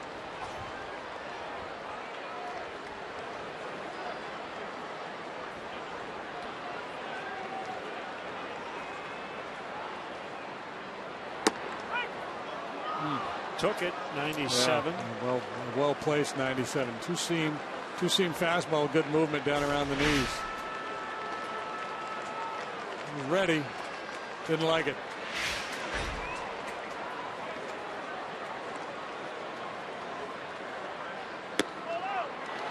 Off the plate outside. That's a 1-out walk.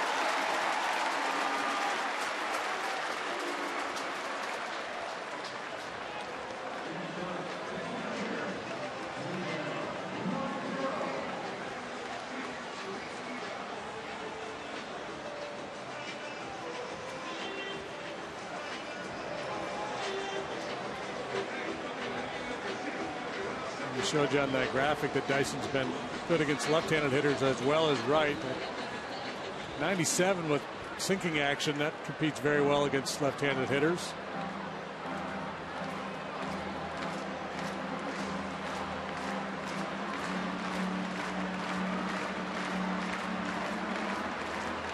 Montero at his best when he's hunting fastballs.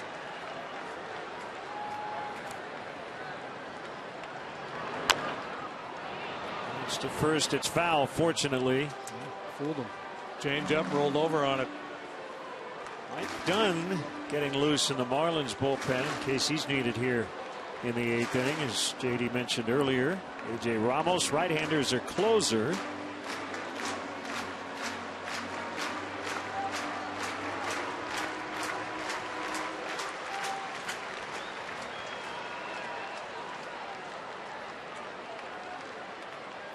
One strike on the Cubs catcher. 2-1 Miami here in the 8th. Yesterday, the outlier game for the Cubs offensively, they scored 6. Figured 10 in the 8 previous games, 10 runs total in the 8 games leading into yesterday.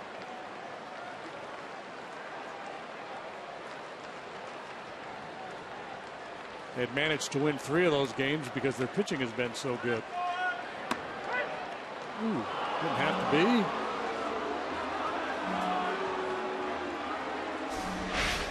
It's a changeup. Yeah.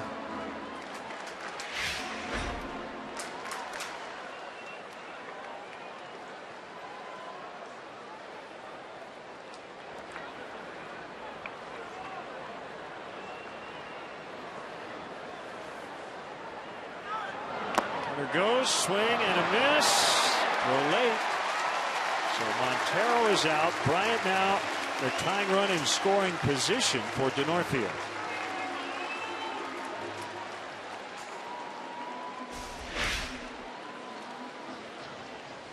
We got a nice break. Dyson not particularly quick to home plate.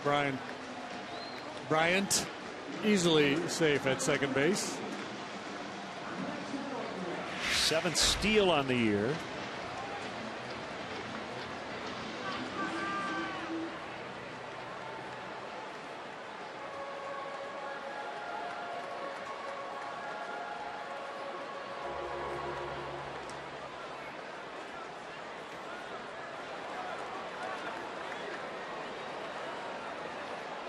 So an outfield base hit should tie this ball game. Here's the pitch to Denorfia. It's a slider in the dirt. We'll get a new baseball. Limited time this year because of 2 DL stints. due to the strained hamstring, but he has been on the field. He's been very good. 1 for 3 today.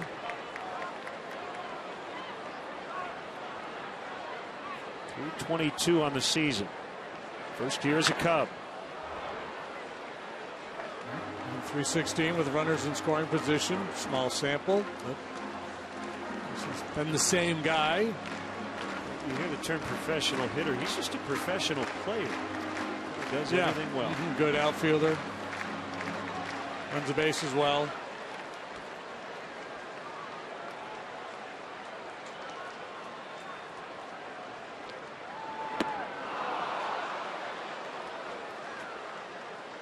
He's got to go into battle mode now.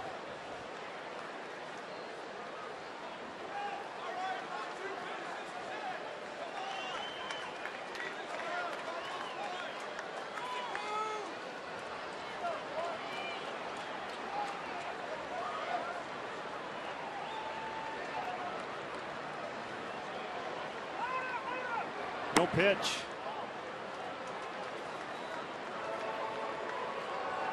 Interesting too. It was a slider that was up in the zone. That would have been a good pitch to hit.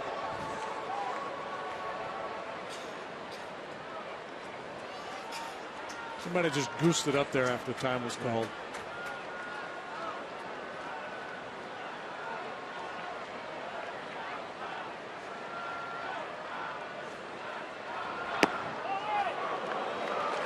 Two and two. That's a good slider there. Tough one to lay off. Starts in the zone, breaks down, stayed on the corner actually, according to our pitch tracks. Quality pitch. Not one you're eager to swing at, though.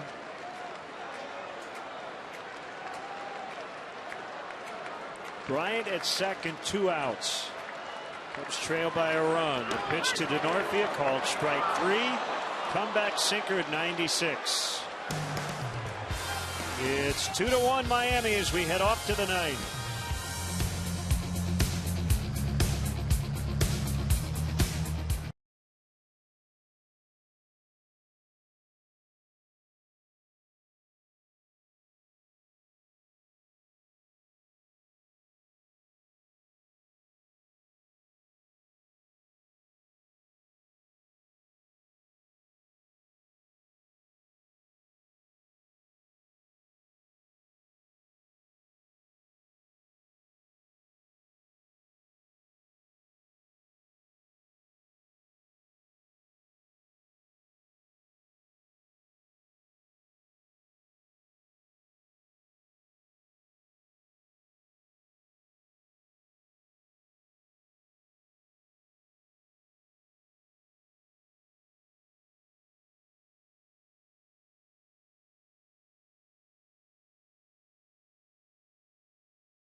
Brought to you by Wintrust. And our Binny's Beverage Depot toast of the game. We've got a toast. The Bleachers. Bleachers, let's raise our glasses.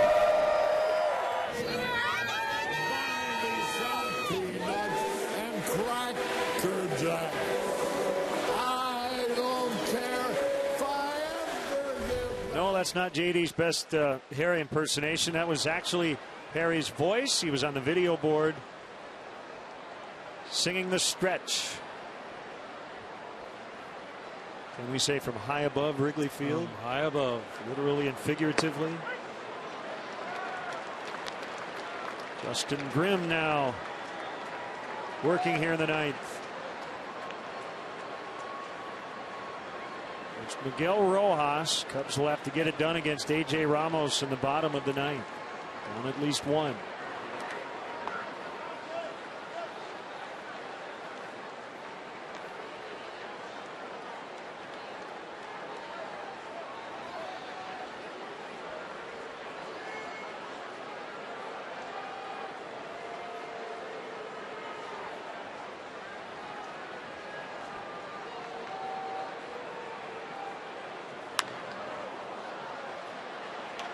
Hoisted into center, and that's caught by Fowler. One away.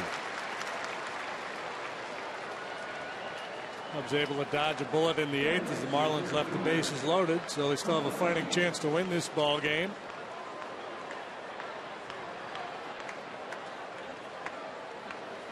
Grimm worked 3 times on the road trip, once in the series in New York a couple of days ago, just a third of an inning. He's got a very high strikeout rate. Third ball. Outside ball, 1 to Gillespie. Playing center today. 19 innings pitched so far this year. 31 strikeouts for Grimm.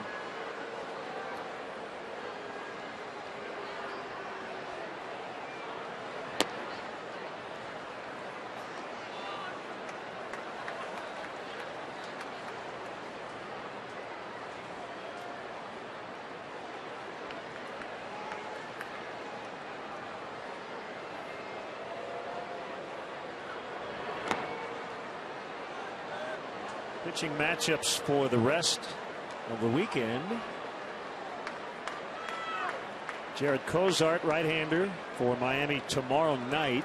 Fireworks after the ball game. Don Roach, second start in his Wrigley Field debut as a Cub. And then on Sunday, we'll have it for you here on CSN.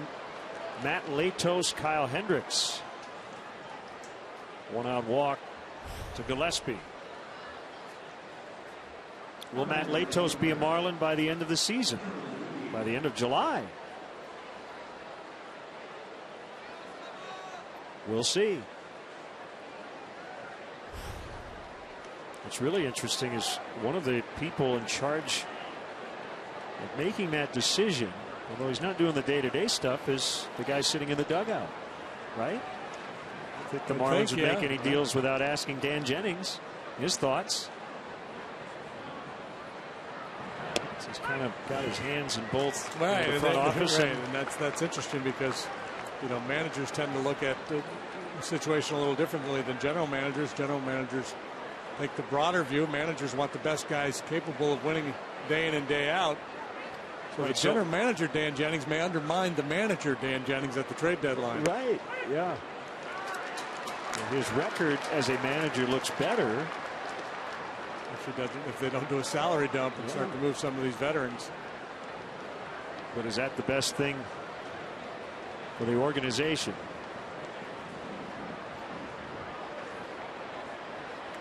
The pitch on Ichiro is in the dirt. 1 ball, 2 strikes. Is Latos a free agent at the end of the year? His contract situation is red. He has kind of said, you know, I understand the deal. I'll tell you in a second what his contract situation is.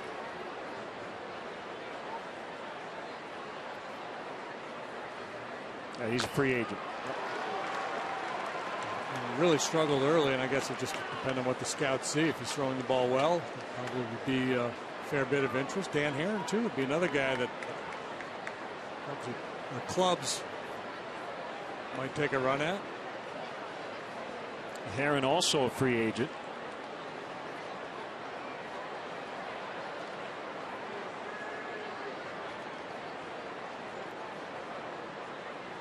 Not sure what's going on. Montero, an equipment issue. Yeah, Miguel taking care of his equipment. Suzuki reapplying the pad on his arm. Aaron had talked about possibly retiring when he got traded. I would imagine, without asking him, that he would be amenable to go to a contender. What could be possibly his final year. Especially a West Coast contender. He didn't want to leave California to begin with. Well, I got to believe. I mean, he's in Miami. He's not on a contender at this point.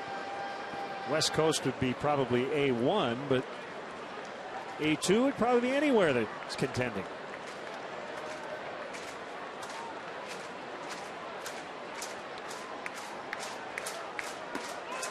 There goes. Throw late. Gillespie steals second.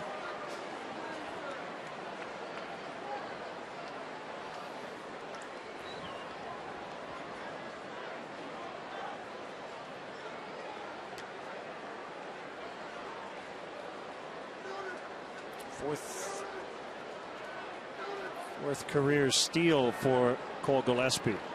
The other thing is the Marlins have used some young starting pitchers. Swing and a miss, strike 3. And so if you get into the final couple of months, do you want Latos and Heron taking innings away from guys you might want to look at for next year? Right. So we'll see. It just depends. If you got young guys you want to protect, then you hand the ball to the veterans so the innings don't mount on the young guys. But typically you want to see some young kids and get a sense of what you've got for the future.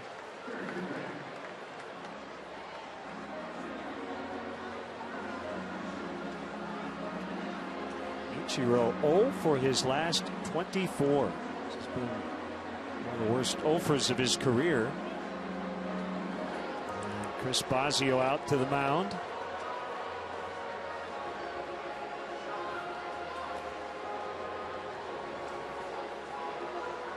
Talk over the pinch hitter Derek Dietrich. Dietrich.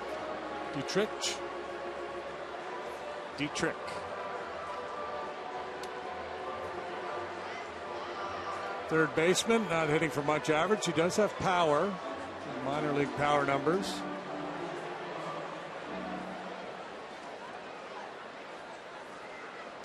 Deplane.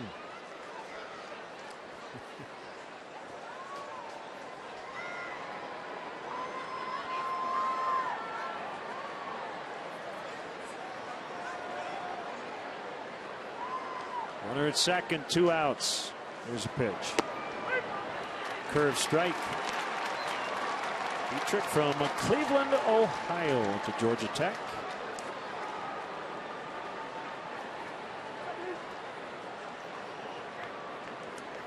Turns 26 later this month.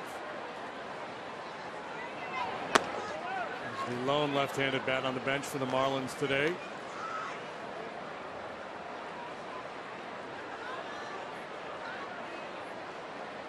Do the left-handed pitchers hang together? Do the left-handed batters have their own little club? No, I don't think so.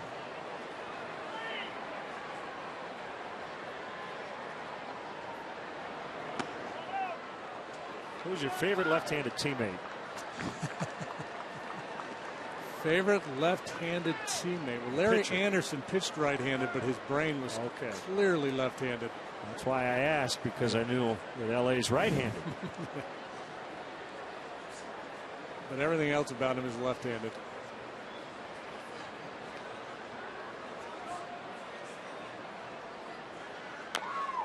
Breaking ball fouled right at the plate. Gonna drop a Bob Nepper on me or something? Nepp, solid. Okay. The first place I'd have gone. Unique character. Used to listen to opera. I remember one time after a tough start, he said he was emotionally drained because he was listening to Pavarotti before the game. It's a very left-handed thing to say. Yep. 2-2 on Dietrich. Swing and a miss to end the Marlins night. And this is it. Last chance now for the Cubs in the bottom of the ninth. They'll try to find some more magic in those bats. 2-1.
slider thrower.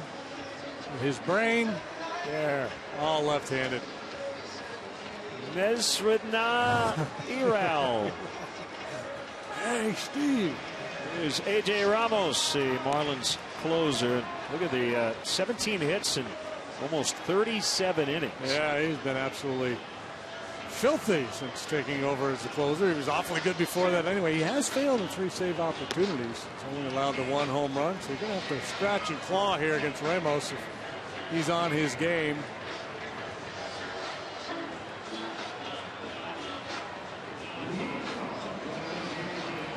From Lubbock, Texas, to his hometown college, Texas Tech.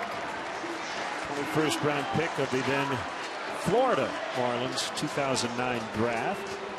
In the closer's role, but he pitches like a starter. He uses all of his pitches.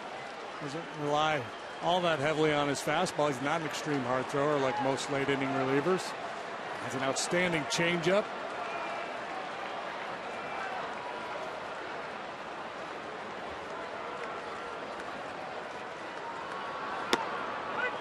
Outside corner fastball. Coughlin takes a strike. So here are former Marlins teammates, Ramos and Coughlin.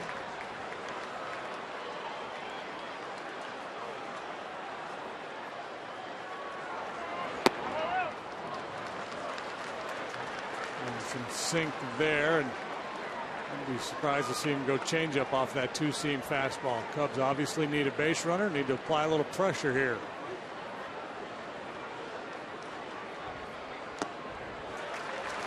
Through the changeup.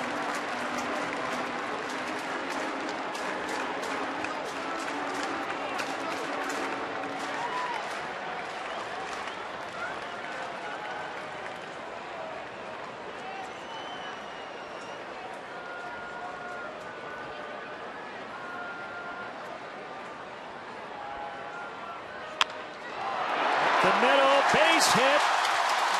Tying run is on with nobody out. Chris Coughlin reaching for the first time today. Solid AB, good result. Indeed, the Cubs do apply a little pressure here. Here comes Herrera. This elevates that fastball. That's that zone we were talking about earlier. Mid-thigh to belly button, happy zone for the hitter. Joe was singing Herrera's praises in terms of his bunting abilities. Did a run with a sac bunt yesterday. Squares, gets it down. Throw goes to second. They got him on the stretch. He might have come off the base. By Echeverria. Joe likely will challenge. Might as well, even if it's a 50-50 or less proposition. Yeah, 1-run game, 9th inning. I'm surprised he threw to second. I am too. He's off in a hurry. You see Real Muto's pointing to first base.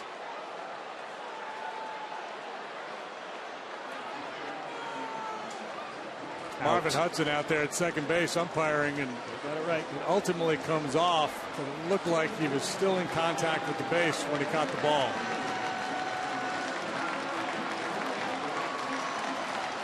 So it'll be Starlin Castro to pinch hit. Wow, that's a good stretch. Play by Echeverria. Yeah, that's a high-risk play by Ramos.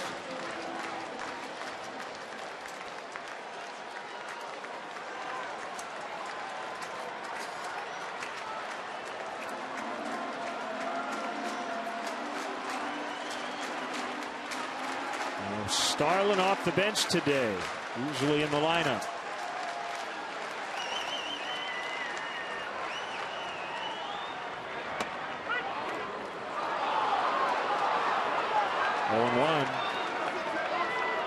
It's had a lot of big hits for the Cubs this year. Overall, the numbers not good, but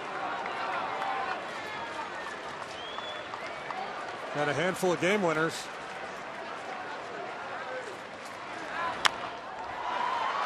Deflected by Ramos. Echeverria, though, able to make the play. Should go 1-6-3. Runner at second, 2 outs.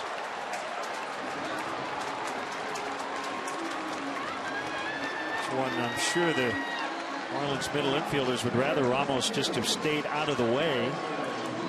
But they did get an out. Yeah, but those two guys behind you, I think if you're pitching, the best option is just let them make all the plays. Well, how about this moment for the kid? Packed house, bottom of the ninth, 2 outs, tying run on second base. Tying run is Jonathan Herrera.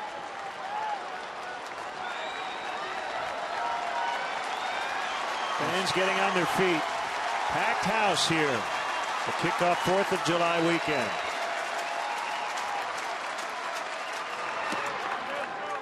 Sliders strike.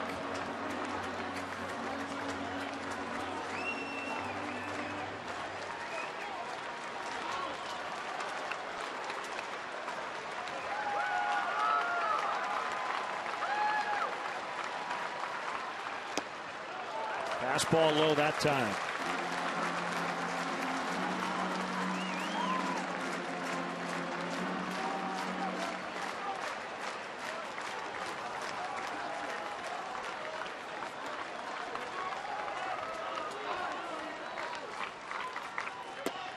Good take. Yep. 2-1. Fowler on deck. If Ramos gets down 3-1, he knows he's got a base open to play with here.